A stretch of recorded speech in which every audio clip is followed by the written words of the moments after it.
afternoon, everyone. I'm Nikita, and today we will be discussing on the code BPCC 131 Foundations of Psychology, Unit 3 Learning. So, today, as we are going to study about learning, I want to discuss on the topic that what learning is. Learning क्या ਹੁੰਦੀ ਹੈ ਤੇ learning ਬਾਰੇ ਅੱਜ ਆਪਾਂ ਸਾਰੀ study ਕਰਾਂਗੇ ਕਿ learning ਆਪਣੀ ਲਾਈਫ ਦੇ ਵਿੱਚ ਕਿਆ ਇੰਪੋਰਟੈਂਟ ਰੋਲ ਪਲੇ ਕਰਦੀ ਹੈ ਤੇ learning ਆਖਿਰ ਹੈ ਕਿਆ। ਲਰਨਿੰਗ ਆਪਾਂ ਬਚਪਨ ਤੋਂ ਸਿੱਖਦੇ ਆ ਰਹੇ ਜਿੰਨੀਆਂ ਵੀ ਚੀਜ਼ਾਂ ਆਪਾਂ ਦੇਖਦੇ ਹਾਂ ਸਮਝਦੇ ਹਾਂ ਕਰਦੇ ਹਾਂ ਉਹ ਸਭ ਆਪਣੀ ਸਿੱਖ ਦਾ ਇੱਕ ਪਾਰਟ ਹੋ ਜਾਂਦਾ ਹੈ। ਸੋ ਜੋ ਲਰਨਿੰਗ ਹੈ ਲਰਨਿੰਗ ਜੋ ਵੀ ਆਪਾਂ ਦੇਖਿਆ ਆਪਣੀ ਸਰਾਊਂਡਿੰਗਸ ਦੇ ਵਿੱਚ ਜੋ ਵੀ ਆਪਣੀ ਲਰਨਿੰਗ ਹੈ ਉਹ ਆਪਾਂ ਆਪਣੇ ਬਿਹੇਵੀਅਰ ਦੇ ਥਰੂ ਆਪਾਂ ਰਿਫਲੈਕਟ ਕਰ ਪਾਉਂਦੇ ਹਾਂ ਥਰੂ ਦ ਬਿਹੇਵੀਅਰ ਆਪਣਾ ਜੋ ਵੀ ਦਿਮਾਗ ਉਸ ਚੀਜ਼ ਦੇ ਲਈ ਚੱਲ ਪਾਉਂਦਾ ਹੈ ਜੋ ਚੀਜ਼ ਆਪਾਂ ਨੂੰ ਆਪਣੇ ਲਈ ਸਹੀ ਲੱਗਦੀ ਹੈ ਉਸਨੂੰ ਆਪਾਂ ਇੱਕ ਸਿੱਖ ਦਾ ਪਾਰਟ ਸਮਝਦੇ ਹਾਂ ਉਹ ਆਪਣੀ ਸਿੱਖਿਆ ਦਾ ਪਾਰਟ ਬਣਦੀ ਹੈ। ਇੱਕ ਛੋਟੇ ਜਿਹੇ ਬੱਚੇ ਦੇ ਲਈ ਰੋਜ਼ ਇੱਕ ਨਵਾਂ ਸਿੱਖਣ ਲਈ ਚੀਜ਼ ਹੁੰਦੀ ਹੈ। ਕੋਈ ਵੀ ਚੀਜ਼ ਮਦਰ ਇੱਕ ਨਵਾਂ ਵਰਡ ਯੂਜ਼ ਕਰਦੀ ਹੈ ਤਾਂ ਉਹ ਬੱਚੇ ਦੇ ਲਈ ਇੱਕ ਨਿਊ ਲਰਨਿੰਗ ਅਪਰੋਚ ਹੁੰਦੀ ਹੈ। ਕਿਸੇ ਚੀਜ਼ ਨੂੰ ਲੈ ਕੇ ਉਹ ਅਣਦੇਖਾ ਕਰ ਦਿੰਦਾ ਹੈ ਬਟ ਉਹੀ ਚੀਜ਼ ਕੱਲ੍ਹ ਨੂੰ ਉਸਦੇ ਲਈ ਆਸਾਨ ਲੱਗਦੀ ਹੈ। ਕੋਈ ਇੱਕ ਔਖੀ ਚੀਜ਼ ਬਾਰ-ਬਾਰ ਸਟੱਡੀ ਕਰਨ ਤੋਂ ਬਾਅਦ ਬੱਚੇ ਨੂੰ ਆਸਾਨ ਲੱਗਣ ਲੱਗ ਜਾਂਦੀ ਹੈ ਤੇ ਫਿਰ ਮਦਰ ਉਸੀ ਦੀ ਚੀਜ਼ ਦੇ ਅਕੋਰਡਿੰਗ ਉਸਨੂੰ ਨਾਰਮਲ ਤੋਂ ਥੋੜ੍ਹੇ ਕੰਪਲੈਕਸ ਵਰਡਸ ਦੇਣੇ ਸਟਾਰਟ ਕਰ ਦਿੰਦੇ ਹੈ। ਜਿਵੇਂ ਬੱਚੇ ਨੂੰ ਸਿਖਾਉਣ ਦੇ ਲਈ ਪੂਰਾ ਇੱਕ ਸੈਂਟੈਂਸ ਨਹੀਂ ਦਿੰਦੇ ਆਪਾਂ ਸਭ ਤੋਂ ਪਹਿਲਾਂ ਲ ਬ ਮ ਇਹੋ ਜਿਹੇ ਵਰਡਸ ਯੂਜ਼ ਕਰਦੇ ਆ ਤਾਂ ਕਿ ਬੱਚਾ ਉਸ ਚੀਜ਼ ਨੂੰ ਸਭ ਤੋਂ ਪਹਿਲਾਂ ਗ੍ਰਾਸਪ ਕਰ ਸਕੇ ਐਂਡ ਉਸ ਤੋਂ ਬਾਅਦ ਉਹ ਦੋ ਤਿੰਨ ਵਰਡਸ ਨੂੰ ਜੋੜ ਕੇ ਇੱਕ ਅਕਸ਼ਰ ਸਮਝ ਸਕੇ। ਉਸ ਤੋਂ ਬਾਅਦ ਫਿਰ ਉਸਨੂੰ ਆਪਾਂ ਥੋੜੀ ਕੰਪਲੈਕਸ ਲਰਨਿੰਗ ਵੱਲ ਲੈ ਕੇ ਜਾ ਪਾਉਂਦੇ ਆ ਤਾਂ ਕਿ ਬੱਚਾ ਇੱਕ ਸੈਂਟੈਂਸ ਨੂੰ ਹੁਣ ਸਿੱਖ ਸਕੇ ਸਿੱਖ ਕੇ ਬੋਲ ਸਕੇ। ਬਟ ਉਸ ਤੋਂ ਸਭ ਤੋਂ ਪਹਿਲਾਂ ਹੀ ਬੱਚਾ ਇੱਕ ਪੂਰੇ ਸੈਂਟੈਂਸ ਨੂੰ ਨਹੀਂ ਲਰਨ ਕਰਦਾ ਹੈਗਾ ਸਗੋਂ ਉਹ ਵਰਡ ਬਾਈ ਵਰਡ ਆਪਣੀ ਅਪਰੋਚ ਰੱਖਦਾ। ਆਪਾਂ ਬੱਚੇ ਦੇ ਲਈ ਬਹੁਤ ਈਜ਼ੀ ਵਰਡਸ ਰੱਖਦੇ ਆ ਆਪਾਂ ਸਿੱਧਾ ਹੀ ਪਾਣੀ ਨਹੀਂ ਉਸਨੂੰ ਸਿਖਾਉਂਦੇ ਬਲਕਿ ਆਪਾਂ ਉਸਨੂੰ ਮਮ ਮਾਈ ਇਹੋ ਜਿਹੇ ਵਰਡਸ ਯੂਜ਼ ਕਰਦੇ ਆ ਜੋ ਬੱਚੇ ਦੇ ਟੰਗ ਦੇ ਲਈ ਈਜ਼ੀ ਹੋਵੇ ਗ੍ਰਾਸਪ ਕਰਨਾ ਕਿ ਉਹ ਕਿਹੜਾ ਵਰਡ ਬੋਲਣਾ ਚਾਹੁੰਦਾ ਹੈ। ਕਈ ਵਾਰ ਆਪਾਂ ਉਸਨੂੰ ਇਸ਼ਾਰਿਆਂ ਨਾਲ ਚੀਜ਼ ਸਮਝਾਉਂਦੇ ਆ ਕਿ ਇਹ ਚੀਜ਼ ਮੈਨੂੰ ਦੇ ਦਿਓ ਇਹ ਚੀਜ਼ ਮੇਰੇ ਤੋਂ ਲੈ ਲਓ ਜਾਂ ਪਲੀਜ਼ ਮੈਨੂੰ ਪਕੜਾ ਦਿਓ ਜਾਂ ਪਲੀਜ਼ ਮੈਨੂੰ ਗੋਦੀ ਉਠਾ ਲਓ। ਸੋ ਬੱਚਾ ਕੀ ਕਰਦਾ ਉਸ ਚੀਜ਼ ਨੂੰ ਲਰਨ ਕਰ ਰੱਖਿਆ ਹੁੰਦਾ ਕਿ ਮੈਨੇ ਆਪਣੀਆਂ ਬਾਹਾਂ ਨੂੰ ਫੈਲਾਉਣਾ ਹੈ ਤਾਂ ਕਿ ਮੈਨੂੰ ਮੰਮਾ ਜਾਂ ਪਾਪਾ ਜਾਂ ਕੋਈ ਵੀ ਕਲੋਜ਼ ਵਨ ਮੈਨੂੰ ਉਠਾ ਸਕੇ। ਸੋ ਇਹ ਅਪਰੋਚ ਕਿਆ ਹੁੰਦੀ ਹੈ ਲਰਨਿੰਗ ਅਪਰੋਚ। ਕੁਝ ਚੀਜ਼ਾਂ ਹੁੰਦੀਆਂ ਨੇ ਜੋ ਬੱਚਾ ਆਟੋਮੈਟਿਕਲੀ ਸਿੱਖ ਚੁੱਕਿਆ ਹੁੰਦਾ ਤੇ ਕੁਝ ਚੀਜ਼ਾਂ ਹੁੰਦੀਆਂ ਨੇ ਜੋ ਬੱਚੇ ਨੂੰ ਟਾਈਮ ਟੂ ਟਾਈਮ ਸਿਖਾਉਣੀਆਂ ਪੈਂਦੀਆਂ ਤੇ ਹੌਲੀ ਹੌਲੀ ਜਿਹੜੀ ਚੀਜ਼ ਬੱਚੇ ਲਈ ਔਖੀ ਲੱਗਦੀ ਹੈ ਆਉਣ ਵਾਲੇ ਟਾਈਮ ਦੇ ਵਿੱਚ ਉਹੀ ਚੀਜ਼ ਬੱਚੇ ਦੇ ਲਈ ਸੌਖੀ ਬਣ ਜਾਂਦੀ ਹੈ। ਸੋ ਲਰਨਿੰਗ ਬੱਚੇ ਦੇ ਤੋਂ ਲੈ ਕੇ ਇੱਕ ਬੜੇ ਤੱਕ ਸਾਰਿਆਂ ਦੇ ਲਈ ਲਰਨਿੰਗ ਇੱਕ ਬਹੁਤ ਇੰਪੋਰਟੈਂਟ ਅਪਰੋਚ ਤੇ ਬਹੁਤ ਇੰਪੋਰਟੈਂਟ ਐਲੀਮੈਂਟ ਹੈ ਲਾਈਫ ਦਾ। ਲਰਨਿੰਗ ਦੇ ਨਾਲ ਬੱਚਾ ਇੱਕ ਇੱਕ ਕਰਕੇ ਜਾਂ ਇੱਕ ਇਨਸਾਨ ਸਟੈਪ ਬਾਈ ਸਟੈਪ ਕੋਈ ਨਾ ਕੋਈ ਚੀਜ਼ ਨੂੰ ਹਾਸਿਲ ਕਰ ਪਾਉਂਦਾ ਆਪਣੇ ਗੋਲ ਤੱਕ ਪਹੁੰਚ ਪਾਉਂਦਾ ਹੈ। ਕੋਈ ਵੀ ਇਹੋ ਜਿਹੀ ਚੀਜ਼ ਜੋ ਆਪਾਂ ਅੱਜ ਲਰਨ ਕਰਕੇ ਬੈਠੇ ਹਾਂ ਆਪਾਂ ਅੱਜ ਦੀ ਅੱਜ ਹੀ ਨਹੀਂ ਬਲਕਿ ਆਪਣੇ ਪਾਸਟ ਐਕਸਪੀਰੀਐਂਸਿਸ ਨੂੰ ਮਿਲਾ ਕੇ ਉਸ ਚੀਜ਼ ਨੂੰ ਸਟੱਡੀ ਕਰ ਰੱਖਿਆ ਹੁੰਦਾ ਹੈ ਜਿਸ ਕਰਕੇ ਉਸਦੀ ਨੌਲੇਜ ਆਪਣੇ ਕੋਲ ਜ਼ਿਆਦਾ ਹੁੰਦੀ ਹੈ ਤੇ ਆਪਣੀ ਕੁਝ ਚੀਜ਼ਾਂ ਟਿਪਸ ਤੇ ਹੁੰਦੀ ਹੈ। ਪਰ ਇਹੀ ਲਰਨਿੰਗ ਕਰਨ ਦੇ ਲਈ ਇਹੀ ਚੀਜ਼ਾਂ ਨੂੰ ਸਿੱਖਣ ਦੇ ਲਈ ਆਪਾਂ ਨੂੰ ਕਿੰਨੇ ਹੀ ਸਾਲ ਕਿੰਨੇ ਮਹੀਨੇ ਤੇ ਕਿੰਨੇ ਹੀ ਦਿਨ ਲੱਗ ਜਾਂਦੇ ਨੇ ਕਿਸੇ ਇੱਕ ਚੀਜ਼ ਨੂੰ ਸਿੱਖਣ ਦੇ ਲਈ ਸਮਝਣ ਦੇ ਲਈ। ਕੁਝ ਸਾਈਕੋਲੋਜਿਸਟ ਨੇ ਲਰਨਿੰਗ ਦੀ ਪਰਿਭਾਸ਼ਾ ਕੁਝ ਇਸ ਤਰੀਕੇ ਦੇ ਨਾਲ ਦਿੱਤੀ ਹੈ ਕਿ learning is a relatively permanent change in the result of our experiences. ਜੋ ਵੀ ਆਪਾਂ ਅੱਜ ਤੱਕ ਦੇ ਐਕਸਪੀਰੀਐਂਸਿਸ ਦੇਖ ਰੱਖੇ ਨੇ ਆਪਣੀ ਲਾਈਫ ਦੇ ਵਿੱਚ ਉਸ ਦੇ ਵਿੱਚ ਜੋ ਇੱਕ ਪਰਮਾਨੈਂਟ ਚੇਂਜ ਆਉਂਦਾ ਹੈ ਉਸਨੂੰ ਲਰਨਿੰਗ ਕਿਹਾ ਜਾਂਦਾ ਹੈ। ਕੋਈ ਵੀ ਚੀਜ਼ ਜੋ ਆਪਾਂ ਸਿੱਖ ਰੱਖੀ ਹੁੰਦੀ ਹੈ ਜੋ ਸਿੱਖਦੇ ਸਿੱਖਦੇ ਆਪਾਂ ਇੰਨਾ ਜ਼ਿਆਦਾ ਉਸ ਦੇ ਨਾਲ ਰਹਿਣ ਦੇ ਵਿੱਚ ਈਜ਼ੀ ਹੋ ਜਾਂਦਾ ਆਪਾਂ ਨੂੰ ਉਸ ਚੀਜ਼ ਨੂੰ ਅਪਰੋਚ ਕਰਨਾ ਉਸ ਚੀਜ਼ ਨੂੰ ਸਮਝਣਾ ਤੇ ਉਸ ਚੀਜ਼ ਨੂੰ ਰੋਜ਼ ਦੀ ਰੋਜ਼ ਕਰਦੇ ਰਹਿਣਾ। ਜਿਵੇਂ ਕਿ ਬ੍ਰਸ਼ ਕਰਨਾ ਬੱਚੇ ਤੋਂ ਲੈ ਕੇ ਬੜੇ ਤੱਕ ਹਰ ਕੋਈ ਕਰਦਾ ਹੈ ਤੇ ਇਹ ਜਦੋਂ ਬੱਚਾ ਸਭ ਤੋਂ ਪਹਿਲਾਂ ਬ੍ਰਸ਼ ਕਰਨਾ ਸਿੱਖਦਾ ਤਾਂ ਉਹਦੇ ਲਈ ਇੰਨੀ ਈਜ਼ੀ ਅਪਰੋਚ ਨਹੀਂ ਹੁੰਦੀ ਹੈਗੀ।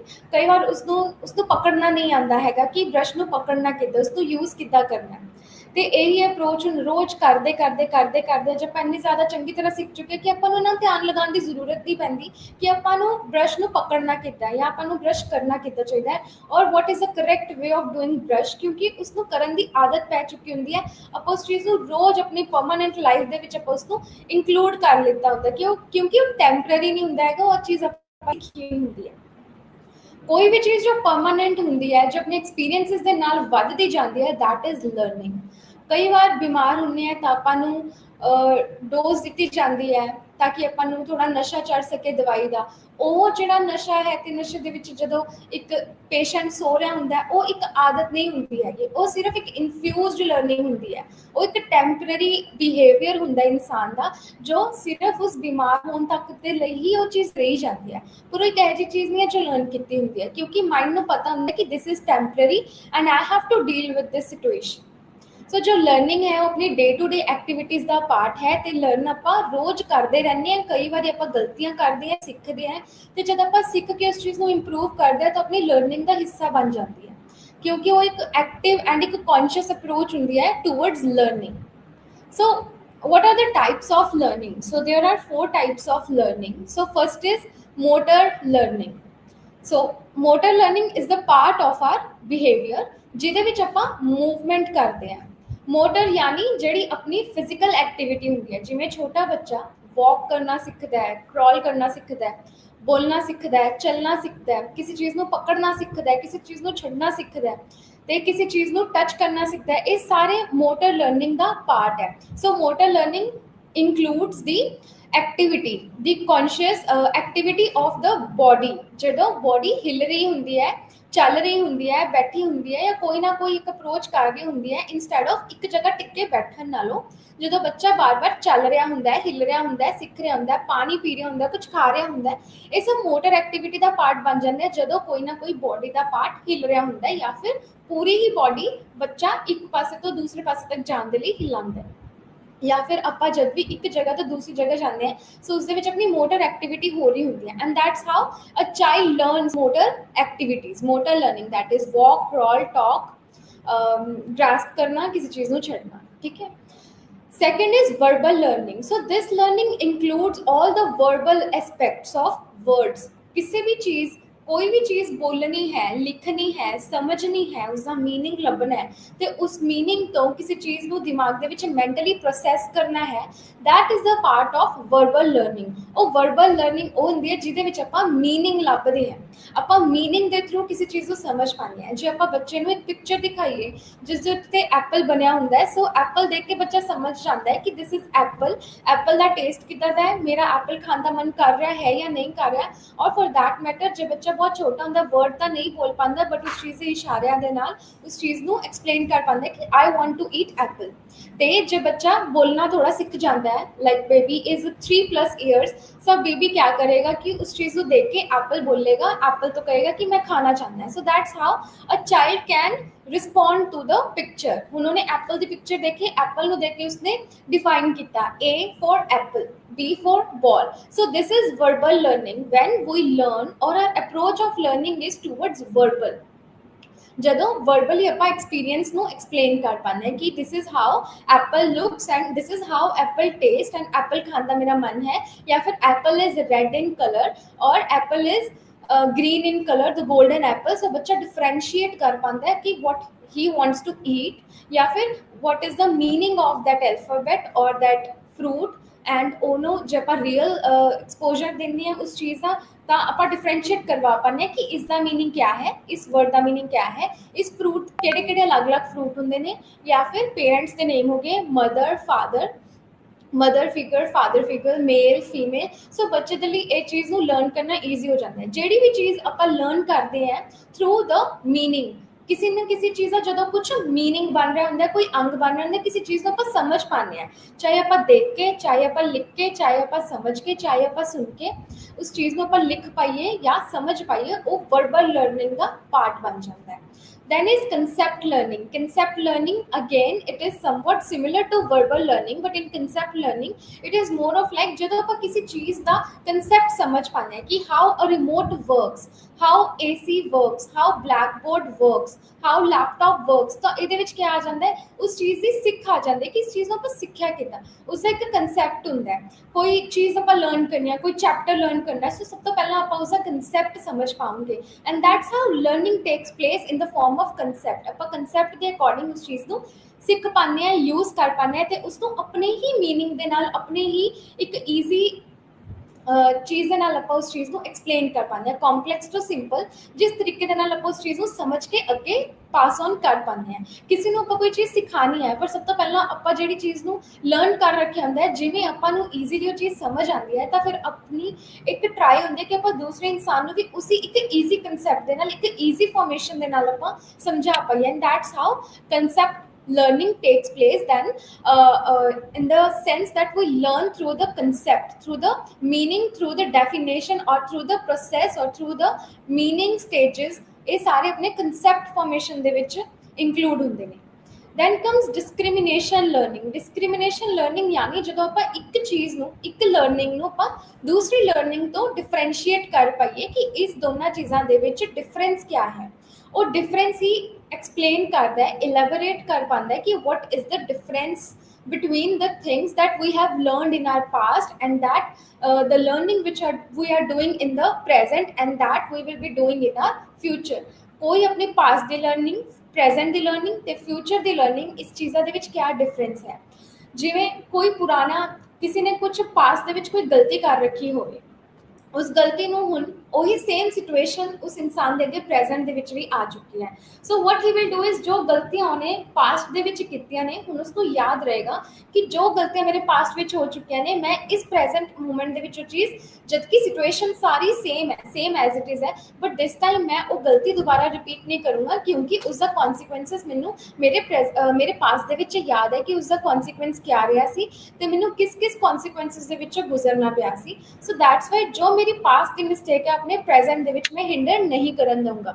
ਸੋ ਇਸ ਦੇ ਵਿੱਚ ਉਸਨੇ ਕਿਆ ਕੀਤਾ, ਉਸਨੇ ਆਪਣਾ ਫਾਰਮੇਸ਼ਨ ਬ੍ਰੇਕ ਕੀਤੀ, ਜੋ ਉਸਦੀ ਪੁਰਾਣੀ ਗਲਤੀ ਸੀ ਉਸਨੂੰ ਨਾ ਰਿਪੀਟ ਹੋਣ ਦਿੱਤਾ ਤੇ ਉਸ ਚੀਜ਼ ਨੂੰ ਡਿਸਕ੍ਰਿਮੀਨੇਟ ਕਰ ਪਾਇਆ ਕਿ this is the difference between my past approach and this will be the difference in my present approach. ਕਿਉਂਕਿ ਇਸ ਵਾਰ ਉਸਨੂੰ ਲਰਨਡ ਹੋਏਗਾ, ਉਸਨੂੰ ਯਾਦ ਰਹੇਗਾ, ਉਸਦੀ ਇਹ ਸਿੱਖ ਬਣ ਚੁੱਕਿਆ ਹੋਏਗਾ, ਉਹਦੇ ਲਈ ਇੱਕ ਸਿੱਟੋ ਵਜੋਂ ਕੰਮ ਆਏਗਾ ਕਿ ਜੋ ਗਲਤੀ ਮੈਂ ਕਰ ਚੁੱਕੀ ਹਾਂ, ਇਸ ਵਾਰ ਉਹ ਚੀਜ਼ ਨੂੰ ਮੈਂ, ਉਹ ਪੈਟਰਨ ਮੈंने ਰਿਪੀਟ ਨਹੀਂ ਕਰਨਾ। And this is how a person learns to discriminate between the learning in their past, in their present, or for their future for that matter। So for learning we need to understand with the theoretical perspective of learning that what is learning and learning ਦੇ ਵਿੱਚ ਕਿਆ ਕਿਆ contributions ਦਿੱਤੀਆਂ ਗਈਆਂ ਸੀਗੀਆਂ by the psychologists। So first theory of learning is Pavlov's classical conditioning। So Ivan Pavlov was a Russian psychologist and he introduced the classical conditioning, ਜਿਸ ਦੇ ਵਿੱਚ ਉਹਨਾਂ ਦੀ ਜਿਹੜੀ ਲਰਨਿੰਗ ਨੂੰ ਲੈ ਕੇ ਇੱਕ ਅਪਰੋਚ ਰਹੀ ਸੀਗੀ, ਉਹਨਾਂ ਨੇ ਥਿਓਰੈਟੀਕਲ ਪਰਸਪੈਕਟਿਵ ਦੇ ਨਾਲ ਸਮਝਾਉਣ ਦੀ ਇਸ ਨੂੰ ਕੋਸ਼ਿਸ਼ ਕੀਤੀ। So he introduce the classical conditioning, ਜਿਸ ਦੇ ਵਿੱਚ ਉਹਨਾਂ ਨੇ ਇੱਕ ਡੌਗ ਦਾ ਯੂਜ਼ ਕੀਤਾ, dog, a bell and a food.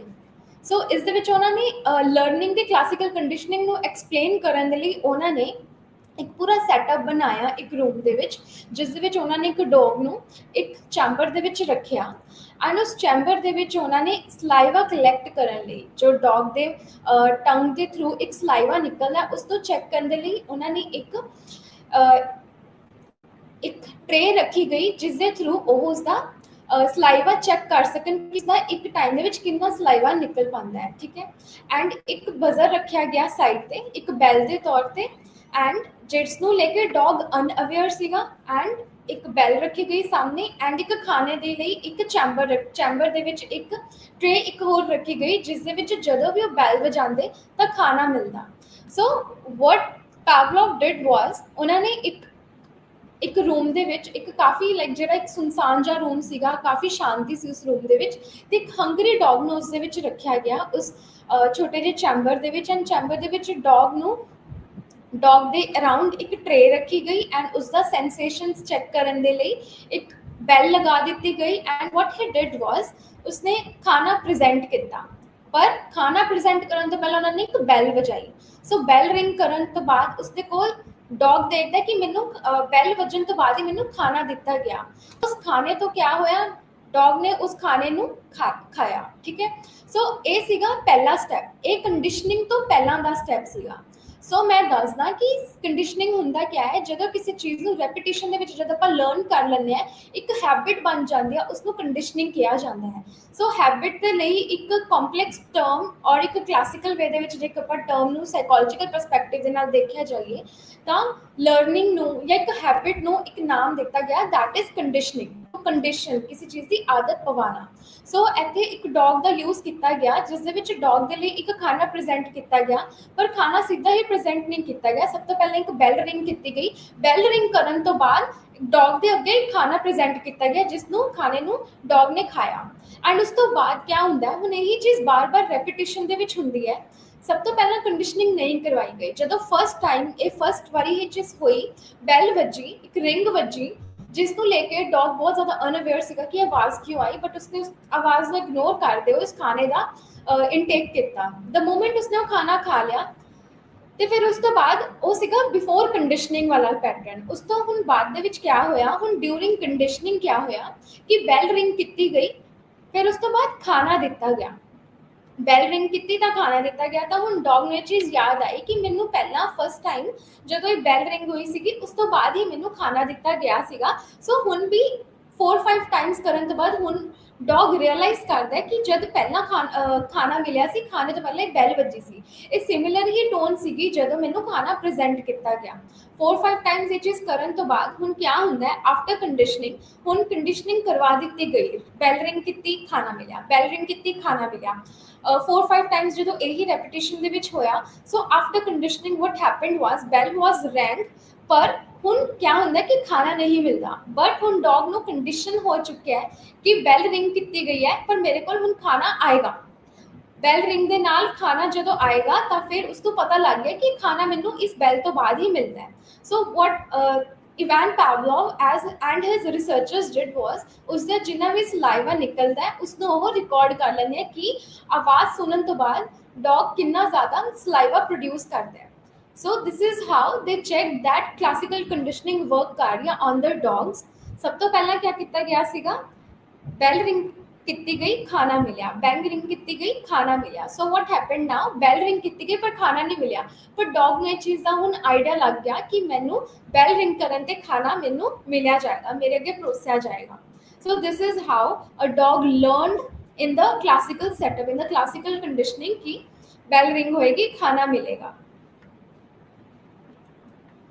So ਇਸ ਥਿਊਰੀ ਦੇ ਵਿੱਚ ਆਪਾਂ ਲਰਨ ਕਰਦੇ ਹਾਂ unconditional stimulus. So unconditional stimulus is ਜਿਸ ਦੇ ਵਿੱਚ ਆਪਾਂ ਨੂੰ ਇਹ ਨਹੀਂ ਪਤਾ ਕਿ ਆਪਣੇ ਕੋਲ ਬੈਲ ਵੱਜਣ ਤੋਂ ਬਾਅਦ ਆਪਾਂ ਨੂੰ ਖਾਣਾ ਮਿਲੇਗਾ ਜਾਂ ਨਹੀਂ ਮਿਲੇਗਾ, ਬਟ ਉਹ ਅਨਕੰਡੀਸ਼ਨਲ ਸਟਿਮੂਲਸ ਹੈ, ਦੈਟ ਇਜ਼ ਲਾਈਕ ਅਨਨੋਨ। ਉਸ ਚੀਜ਼ ਨੂੰ ਲੈ ਕੇ ਡੌਗ ਅਨਅਵੇਅਰ ਸੀਗਾ ਕਿ ਬੈਲ ਰਿੰਗ ਕੀਤੀ, ਹਾਂ ਇਟਸ ਨਾਰਮਲ, ਬੈਲ ਰਿੰਗ ਕੀਤੀ ਗਈ ਹੈ, ਠੀਕ ਹੈ, ਐਂਡ ਦੈਟਸ ਇਟ। ਬਟ ਉਸ ਤੋਂ ਬਾਅਦ ਕੰਡੀਸ਼ਨਡ ਸਟਿਮੂਲਸ ਕਿਆ ਹੋਇਆ, ਫੂਡ ਮਿਲਿਆ, ਠੀਕ ਹੈ। Conditioned stimulus is our food. Bell ring ਕੀਤੀ ਗਈ, ਉਸ ਤੋਂ ਬਾਅਦ ਫੂਡ ਆਇਆ, that is a conditioned stimulus. ਹੁਣ ਕੰਡੀਸ਼ਨਡ ਸਟਿਮੂਲਸ ਤੋਂ ਬਾਅਦ unconditional response. Now our unconditional response will be the saliva. ਜੋ ਸਲਾਈਵਾ ਪ੍ਰੋਡਿਊਸ ਹੁੰਦਾ ਜਦੋਂ ਇੱਕ ਡੌਗ ਨੂੰ ਭੁੱਖ ਲੱਗਦੀ ਹੈ ਜਾਂ ਦੇਖ ਕੇ ਉਸਦਾ ਮਨ ਲਲਚਾਉਂਦਾ ਕਿ ਖਾਣਾ ਆ ਗਿਆ, now I have to eat my lunch or my food. And ਉਸ ਤੋਂ ਬਾਅਦ ਹੁਣ ਕੰਡੀਸ਼ਨਡ ਰਿਸਪੌਂਸ। ਕੰਡੀਸ਼ਨਡ ਰਿਸਪੌਂਸ ਕਿਆ ਰਹੇਗਾ, ਜਦੋਂ ਬਾਰ-ਬਾਰ ਇਹੀ ਚੀਜ਼ ਹੁੰਦੀ ਜਾਏਗੀ, ਖਾਣਾ ਪਰੋਸਿਆ ਜਾਏਗਾ, ਆਵਾਜ਼ ਬੈਲ ਦੀ ਆਵਾਜ਼ ਆਈ, ਖਾਣਾ ਮਿਲਿਆ, ਦੈਟ ਇਜ਼ ਕੰਡੀਸ਼ਨਡ ਰਿਸਪੌਂਸ। ਹੁਣ ਕਿਆ ਆਏਗਾ ਕਿ ਘੰਟੀ ਦੀ ਆਵਾਜ਼ ਸੁਣੀ, ਘੰਟੀ ਦੀ ਆਵਾਜ਼ ਸੁਣਨ ਤੋਂ ਬਾਅਦ ਹੀ ਸਲਾਈਵਾ ਪ੍ਰੋਡਿਊਸ ਹੋਣ ਲੱਗ ਗਿਆ।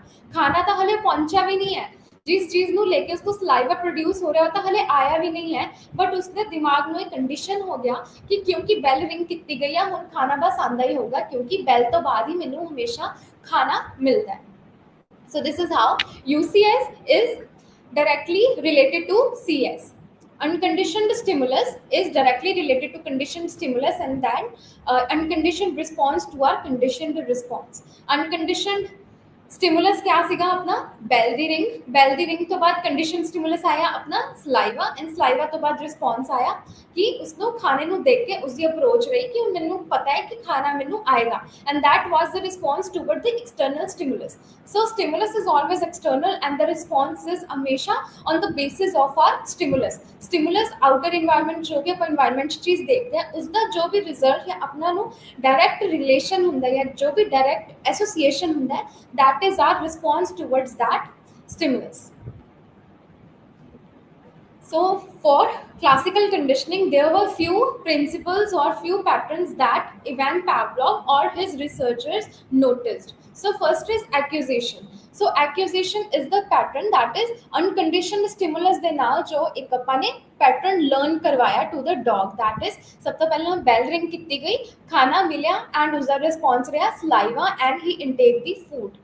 So saliva, food, sorry, bell, food, saliva, then bell, then ਸਿੱਧਾ saliva. bell ਦੇ ਨਾਲ ਹੀ ਹੁਣ ਸਿੱਧਾ ਐਸੋਸੀਏਸ਼ਨ ਹੋ ਗਿਆ ਵਿੱਚ ਜਿਹੜਾ ਮੇਨ ਇੰਗਰੀਡੀਐਂਟ ਸੀਗਾ ਜਿਸ ਦੇ ਥਰੂ saliva ਆ ਰਿਹਾ ਸੀ, ਹੁਣ ਫੂਡ ਆਵੇ ਜਾਂ ਨਾ ਆਵੇ ਬਟ उसने लर्न कर लिया and that is the part of our acquisition यानी जो उसने एक्वायर कर लिया विद द टाइम पीरियड, जो क्लासिकली उसने कंडीशन कर लिया लर्न करके with this pattern, this before conditioning, during conditioning and after conditioning. Now these are the part of the accusation कि उस चीज़ ने लर्न कर लिया, उसको कंडीशन हो गया, उसने हैबिट फॉर्म कर ली, उसने इस चीज़ को सीख लिया, दैट इज डॉग ने इस चीज़ को हुन लर्न कर लिया, बैल दी आवाज़ दे नाल एसोसीएट कर लिया कि मैनू खाना मिलेगा and that's the result of the saliva. And जो सलाइवा नू नोट करते कि कितना सलाइवा आंदा है, उसको अंडरस्टैंड होंदा है कि how desperate he is to eat and how desperate he is showing as an association towards the bell ringing. Second is extension. क्या ਜਿਹੜੀ ਵੀ ਚੀਜ਼ ਆਪਾਂ ਇੱਕ ਵਾਰੀ ਸਿੱਖ ਲੈਂਦੇ ਆ, ਕੰਡੀਸ਼ਨ ਕਰ ਲੈਂਦੇ ਆ, क्या ਉਹ ਹਮੇਸ਼ਾ ਲਈ ਕੰਡੀਸ਼ਨ ਰਹਿੰਦੀ ਹੈ ਜਾਂ ਉਹ ਨਿਕਲ ਸਕਦੀ ਹੈ? ਸੋ ਇਸ ਦੀ ਇੱਕ ਐਗਜ਼ਾਮਪਲ ਦੇ ਤੌਰ ਤੇ ਉਹਨਾਂ ਨੇ ਇਸ ਚੀਜ਼ ਦਾ ਐਕਸਪੈਰੀਮੈਂਟ ਇਸੇ ਦੇ ਵਿੱਚ ਹੀ ਕੰਟੀਨਿਊ ਕੀਤਾ on the basis of extension ਯਾਨੀ ਕਿਸੇ ਚੀਜ਼ ਦਾ ਹੁਣ ਖਤਮ ਹੋ ਜਾਣਾ, ਜਿਹੜੀ ਚੀਜ਼ ਹੁਣ ਤੱਕ ਪ੍ਰੈਜ਼ੈਂਟ ਹੈਗੀ ਹੈ ਉਸ ਚੀਜ਼ ਦਾ ਜ਼ਿਆਦਾ ਦੇਰ ਤੱਕ ਨਾ ਰਹਿਣਾ। ਕਿੱਦਾਂ कि पहला उन्होंने कंडीशन करवाया गया बिफोर कंडीशनिंग, बैल वजी खाना आया खाना खाता, बैल वजी खाना आया सलाइवा निकलिया ते खाना खाता। So for accusation what they did was बैल वजी खाना आया खाना खाता ते बस, ठीक है। हुन क्या किया गया in acquisition after acquisition that is extension, हुन इस चीज़ नू खत्म किया। ਹੁਣ ਜੋ ਵੀ ਆਪਾਂ ਡੌਗ ਨੂੰ ਲਰਨ ਕਰਵਾਇਆ ਸੀਗਾ ਇੰਨੀ ਮਿਹਨਤ ਦੇ ਨਾਲ, ਇੰਨੇ ਸਾਰੇ ਸਟੈਪਸ ਕੀਤੇ, ਪਹਿਲਾਂ ਇਵਾਨ ਪੈਵਲੋਵ ਨੇ ਉਸਨੂੰ ਲਰਨ ਕਰਵਾਇਆ ਕਿ ਬੈਲ ਵੱਜੇਗੀ ਤਾਂ ਖਾਣਾ ਮਿਲੇਗਾ, ਬੈਲ ਵੱਜੇਗੀ ਤਾਂ ਖਾਣਾ ਮਿਲੇਗਾ। ਤਾਂ ਉਹਨੇ ਐਕਸਟੈਂਸ਼ਨ ਦੇ ਵਿੱਚ ਕੀ ਕੀਤਾ, ਬੈਲ ਵੱਜੀ ਪਰ ਖਾਣਾ ਨਹੀਂ ਮਿਲਿਆ, ਬੈਲ ਵੱਜੀ ਸਲਾਈਵਾ ਹੋਇਆ, ਸਲਾਈਵਾ ਦੀ ਜਿਹੜੀ ਅਮਾਊਂਟ ਸੀਗੀ ਸੇਮ ਰਹੀ ਪਰ ਖਾਣਾ ਨਹੀਂ ਮਿਲਿਆ। After the accusation dog was thinking कि हुण मैनू खाना आएगा, बैल वजी सेम आवाज़ सीगी, सलाइवा भी सेम अमाउंट दे विच शुरू दे विच निकलिया पर खाना नहीं मिलिया। हुण 4 5 6 7 टाइम्स होया कि बैल वजी खाना नहीं मिलिया पर सलाइवा निकलिया, क्योंकि उसने दिमाग में ये आइडिया सीगा कि बैल रिंग करेगी खाना आएगा तो खाना खाया जाएगा क्योंकि वो हंगरी है, ठीक है। सो शुरू ਦੇ ਵਿੱਚ क्या ਹੋਇਆ कि जो ਸਲਾਈਵਾ ਸੀਗਾ ਬਹੁਤ ਜ਼ਿਆਦਾ ਸੀ, ਸੇਮ ਹੀ ਸੀ ਜਿਵੇਂ ਇੱਕ ਕੰਡੀਸ਼ਨ ਪ੍ਰੋਸੈਸ ਦੇ ਵਿੱਚ ਚੱਲਦਾ ਆ ਰਿਹਾ ਸੀਗਾ ਖਾਣਾ ਮਿਲਣ ਤੋਂ ਪਹਿਲਾਂ। शुरू ਦੇ ਵਿੱਚ ਅਮਾਊਂਟ ਸੇਮ ਰਹੀ ਸਲਾਈਵਾ ਦੀ ਬੈਲ ਦੀ ਆਵਾਜ਼ ਤੋਂ ਬਾਅਦ, ਪਰ ਹੋਇਆ ਇੱਦਾਂ ਕਿ ਹੁਣ ਸਲਾਈਵਾ ਦੀ ਜਿਹੜੀ ਅਮਾਊਂਟ ਹੈ ਹੁਣ ਉਹ ਹੌਲੀ ਡਿਪਲੀਟ ਹੁੰਦੀ ਗਈ, ਐਕਸਟੈਂਸ਼ਨ ਹੁੰਦੀ ਗਈ। ਹੁਣ 5 6 7 8 ਸਟੈਪਸ ਤੋਂ ਬਾਅਦ क्या ਦੇਖਿਆ ਗਿਆ ਕਿ ਜਦੋਂ ਬੈਲ ਰਿੰਗ ਕੀਤੀ ਗਈ डॉग बिल्कुल अनअवेयर हो गया, डॉग ने उस चीज़ के ਵੱਲ ध्यान नहीं दिता कि कोई आवाज़ भी आ रही है बैल रिंग करने की। ਜਿਹੜੀ ਚੀਜ਼ ਨੂੰ ਲੈ ਕੇ ਹੁਣ ਤੱਕ डॉग ਇੰਨਾ ਜ਼ਿਆਦਾ ਅਲਰਟ ਸੀਗਾ ਕਿ ਬੈਲ ਦੀ ਆਵਾਜ਼ ਦੇ ਨਾਲ ਉਸਦਾ ਐਸੋਸੀਏਸ਼ਨ ਬਣ ਚੁੱਕਿਆ ਸੀ, ਹੁਣ ਉਸਨੂੰ ਉਸ ਤੋਂ ਕੋਈ ਫਰਕ ਨਹੀਂ ਸੀ ਪੈ ਰਿਹਾ and he was unaware and he was not even noticing the sound of the bell, ਕਿਉਂਕਿ ਹੁਣ ਉਹ ਬੈਲ ਦੀ ਸਾਊਂਡ ਉਸਨੂੰ ਖਾਣਾ ਨਹੀਂ ਦੇ ਰਹੀ ਸੀਗੀ। So that's how he ਅਨਲਰਨਡ the pattern, ਹੁਣ ਉਸਨੇ ਅਨਲਰਨ ਕਰ ਲਿਆ ਜੋ ਇੰਨੀ ਦੇਰ ਤੋਂ ਲਰਨ ਕੀਤਾ ਹੋਇਆ ਸੀਗਾ ਕਿ ਬੈਲ ਦੀ ਆਵਾਜ਼ ਦੇ ਨਾਲ ਮੈਂ ਰਿਸਪੌਂਸ ਦੇਣਾ ਹੈ। ਹੁਣ ਕਿਆ ਹੁੰਦਾ ਹੈ ਕਿ ਉਸਨੂੰ ਕੋਈ ਫਰਕ ਹੀ ਨਹੀਂ ਪੈਂਦਾ ਹੈਗਾ, that is extension. Third is journalisation and discrimination. So journalisation यानी जिद्दां इत्थे आपां ने देखिया कि बैल दी रिंग कीती गई ते उसनूं खाना मिलिया। सो हुण बैल दे वर्गी ही कोई सिमिलर आवाज़ जे डॉग नूं दित्ती गई या सुनाई गई सीगी तां उसदा रिस्पॉन्स डॉग दा क्या रहा सीगा, बैल वर्गी ही कोई होर आवाज़ किसी चीज़ टॉर्च दी या फिर किसी चीज़ की आवाज़ नाल एसोसीएट कर लिया। बैल दी वर्गी जिहड़ी आवाज़ सीगी किसी अलार्म की आवाज़ सुनाई गई, उस अलार्म की आवाज़ तो बाद खाना दिता गया तो यह देखा गया कि चाहे हुण बैल की आवाज़ आती है, चाहे किसी चीज़ की घंटी की आवाज़ आती है या कोई सिमिलर रिंग की आवाज़ आती है, तो डॉग सिमिलर रिस्पॉन्स दिंदा इन द सेंस दैट वो उवें ही सलाइवा प्रोड्यूस करता है, सेम ही सलाइवा आंदा है, ਉਸੇ ਅਮਾਉਂਟ ਦੇ ਵਿੱਚ ਜਿਵੇਂ ਹੀ ਸਲਾਈਵਾ ਬੈਲ ਦੀ ਰਿੰਗ ਤੋਂ ਬਾਅਦ ਆਉਂਦਾ ਸੀਗਾ ਤੇ ਕਿਸੇ ਹੋਰ ਚੀਜ਼ ਦੀ ਆਵਾਜ਼ ਦੇ ਨਾਲ ਵੀ ਸੇਮ ਹੀ ਰਿਸਪੌਂਸ ਨਿਕਲਦਾ ਹੈ ਡੌਗ ਦਾ। ਸੋ ਦੈਟ ਇਜ਼ ਜਰਨਲਾਈਜੇਸ਼ਨ, ਜਿੱਥੇ ਉਹਨਾਂ ਨੇ ਜਰਨਲਾਈਜ਼ ਕਰ ਲਿਆ, ਦੋ ਚੀਜ਼ਾਂ ਦਾ ਸੇਮ ਹੀ ਰਿਸਪੌਂਸ ਨਿਕਲ ਕੇ ਆਇਆ। Then second is generalization and discrimination. In discrimination as well, ਜਦੋਂ generalize ਸੀਗਾ ਕਿ ਬੈਲ ਸੇਮ ਹੀ ਬੈਲ ਦੀ ਥੋੜੀ ਜਿਹੀ ਘੱਟ ਵੱਧ ਦੇ ਵਿੱਚ ਆਵਾਜ਼ ਆਈ, ਬਟ ਇਨ ਡਿਸਕ੍ਰਿਮੀਨੇਸ਼ਨ ਬਿਲਕੁਲ ਹੀ ਆਪੋਜ਼ਿਟ ਚੀਜ਼ ਉਸਦੇ ਸਾਹਮਣੇ ਲਿਆ ਕੇ ਖੜਾ ਦਿੱਤੀ ਗਈ, ਜਿਵੇਂ ਕਿ ਟਾਰਚ ਤੋਂ ਬਾਅਦ ਖਾਣਾ ਮਿਲਿਆ 2-3 ਬਾਰ ਤਾਂ ਉਸਨੂੰ ਆਦਤ ਪੈ ਗਈ ਕਿ ਟਾਰਚ ਤੋਂ ਬਾਅਦ ਵੀ ਮੈਨੂੰ ਖਾਣਾ ਮਿਲ ਰਿਹਾ। ਸੋ that is the discrimination, that is the difference in the stimulus, the unconditioned stimulus that we were talking about. Unconditioned stimulus जो change भी कर दिया गया but response same ही निकल के आया।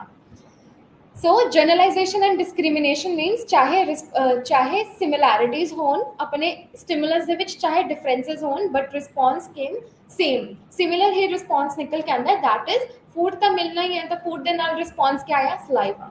ਉਸ ਤੋਂ ਆਪਾਂ ਨੂੰ ਉਸਦੇ ਬਿਹੇਵੀਅਰ ਦਾ ਇੱਕ ਐਲੀਮੈਂਟ ਦਾ ਅਹਿਸਾਸ ਹੁੰਦਾ ਹੈ ਕਿ with the food, with the saliva is the behavior, the mental processes ਦੇ through ਜਿਹੜਾ behavior ਆਪਾਂ dog ਦਾ ਨਿਕਲ ਕੇ ਆ ਰਿਹਾ in the form of scientific research method। ਆਪਣੇ ਕੋਲ ਉਹ ਚੀਜ਼ observation ਦੇ ਨਾਲ ਨਾਲ ਆਪਣੇ ਕੋਲ recording ਦੇ ਵਿੱਚ ਵੀ ਹੈ। then the last principle is higher order conditioning। ਸੋ ਇੱਥੇ ਹੁਣ ਤੱਕ ਸਿਰਫ ਬੈਲ ਦੀ ਆਵਾਜ਼ ਆਈ, ਬੈਲ ਦੀ ਆਵਾਜ਼ ਰਿੰਗ ਕੀਤੀ ਤੇ ਸਲਾਈਵਾ ਆਇਆ ਤੇ ਫਿਰ ਉਸ ਤੋਂ ਬਾਅਦ ਫੂਡ ਮਿਲਿਆ, ਠੀਕ ਹੈ, ਬੈਲ saliva food, bell saliva food। and now what happen is ਹੁਣ bell ਦੇ ਨਾਲ ਇੱਕ ਹੋਰ ਚੀਜ਼ ਐਡ ਕੀਤੀ ਗਈ, that is the higher order conditioning। with the bell they included the voice of their owner or the voice, or you can say the torch light। bell, red light, saliva, then food। ਪਹਿਲਾਂ saliva ਨਹੀਂ ਆਇਆ, ਪਹਿਲਾਂ bell ਆਈ, फिर उस तो बाद red light आई, फिर उस तो बाद फूड आया, पर तदों तक उसको सलाइवा नहीं सी बिकॉज उसने वो चीज ਨੂੰ लर्न करना सी। That was the unconditional response. Food देखने तो बाद उसने लर्न किया in the higher order conditioning. Now he learn, bell बजी, उस तो बाद रेड लाइट उसके बिल्कुल सामने, उसकी आईज के सामने लाइट जगी, लाइट तो बाद उसको हुन की होएगा, सलाइवा आएगा एंड उसको फूड मिलेगा। हुन चाहे वो हुन ऑल्टरनेटिव हो जाएगा, हुन चाहे वो बेल बजान, चाहे वो रेड लाइट उसके बिल्कुल सामने चला, हुन उसका response will be the same, चाहे बेल चाहे लाइट, पर उसका जो रिस्पॉन्स है क्योंकि फूड तो आना ही है, तो फूड के नाल हुन दोनों चीज़ों के नाल उसने एसोसीएट कर लिया कि बैल दी रिंग दे नाल भी ते रेड लाइट दे नाल भी कि दोनों के थ्रू ही मैनू खाना अगे मिलेगा। So that's how we are able to learn about the classical conditioning approach by the Ivan Pavlov, and with the principles ਦੇ ਵਿੱਚ ਉਹਨਾਂ ਨੇ include ਕੀਤਾ not only just the method which involved in the classical conditioning but also with the method of acquisition, extension, generalization and discrimination, higher order conditioning।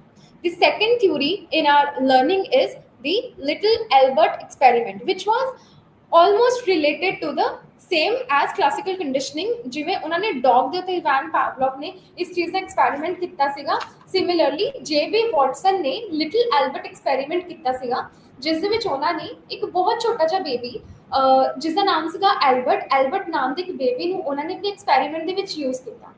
In this approach, in the classical conditioning, which was invented by Ivan Pavlov, he introduced on the dog, which was comparative। So they did it on animal ਤੇ human ਦੇ related ਉਹਨਾਂ show ਕੀਤਾ ਕਿ ਜੇ ਇੱਕ animal ਇਸ ਚੀਜ਼ ਨੂੰ ਸਿੱਖ ਸਕਦਾ ਹੈ ਤਾਂ ਇੱਕ ਹਿਊਮਨ ਕਿਉਂ ਨਹੀਂ ਸਿੱਖ ਸਕਦਾ, ਜਿਸ ਦੇ ਵਿੱਚ ਇਹਨਾਂ ਨੇ ਯੂਜ਼ ਕਿਸ ਨੂੰ ਕੀਤਾ ਸੀਗਾ, ਐਨੀਮਲ ਨੂੰ। ਸੋ ਸਿਮਿਲਰਲੀ ਇਸੇ ਚੀਜ਼ ਨੂੰ ਅੱਗੇ ਪ੍ਰੂਵ ਕਰਨ ਦੇ ਲਈ what J.B. Watson did was he took the experiment on the human baby, that was a baby, ठीक है, बहुत छोटा ਜਿਹਾ ਬੇਬੀ ਸੀਗਾ, ਜਿਸ ਦੇ ਵਿੱਚ ਉਹਨਾਂ ਨੇ ਇੰਕਲੂਡ ਕੀਤਾ ਹਿਊਮਨ ਲਰਨਿੰਗ ਐਂਡ ਇਸ ਦੇ ਵਿੱਚ ਹਿਊਮਨ ਲਰਨਿੰਗ ਨੂੰ ਸਿਮਿਲਰ ਵੇ ਦੇ ਵਿੱਚ ਐਕਸਪਲੇਨ ਕੀਤਾ ਸੀਗਾ, ਬਟ ਨਾਟ ਵਿਦ ਦ ਵੇ ਬੈਲ ਆਇਆ, ਬੈਲ ਵੱਜੀ ਤੇ ਫਿਰ ਉਸ ਨੂੰ ਖਾਣਾ ਦਿੱਤਾ ਗਿਆ, but with a different approach. ਹੁਣ ਇਸ ਦੇ ਵਿੱਚ ਐਕਸਪੈਰੀਮੈਂਟ ਕੀਤਾ ਤਾਂ ਵਾਟ ਦੇ ਡਿਡ ਵਾਸ, ਇੱਕ ਬੇਬੀ ਨੂੰ ਇੱਕ ਕਾਫੀ ਸੁਨਸਾਨ ਰੂਮ ਦੇ ਵਿੱਚ, ਇੱਕ ਕਾਫੀ ਸ਼ਾਂਤ ਰੂਮ, ਛੋਟੇ ਜਿਹੇ ਰੂਮ ਦੇ ਵਿੱਚ ਰੱਖਿਆ, ਜਿਸ ਦੇ ਵਿੱਚ ਉਹਨੂੰ ਇੱਕ ਰੈਬਿਟ ਦਾ ਐਕਸਪੋਜ਼ਰ ਦਿੱਤਾ ਗਿਆ। ਇੱਕ ਵਾਈਟ ਕਲਰ ਦਾ ਇੱਕ ਰੈਬਿਟ ਸੀਗਾ, ਰੈਬਿਟ ਉਸਦੇ ਬਿਲਕੁਲ ਕਲੋਜ਼ ਲੈ ਕੇ ਗਏ ਤਾਂ ਇੱਕ ਐਲਬਰਟ ਨੂੰ ਕੋਈ ਫਰਕ ਨਹੀਂ ਪਿਆ। Little Albert was not at all conscious कि ठीक है एक वाइट रैबिट है एंड उसके नाल खेलन लग गया, उसके नाल एक फ्रेंडली अप्रोच रही।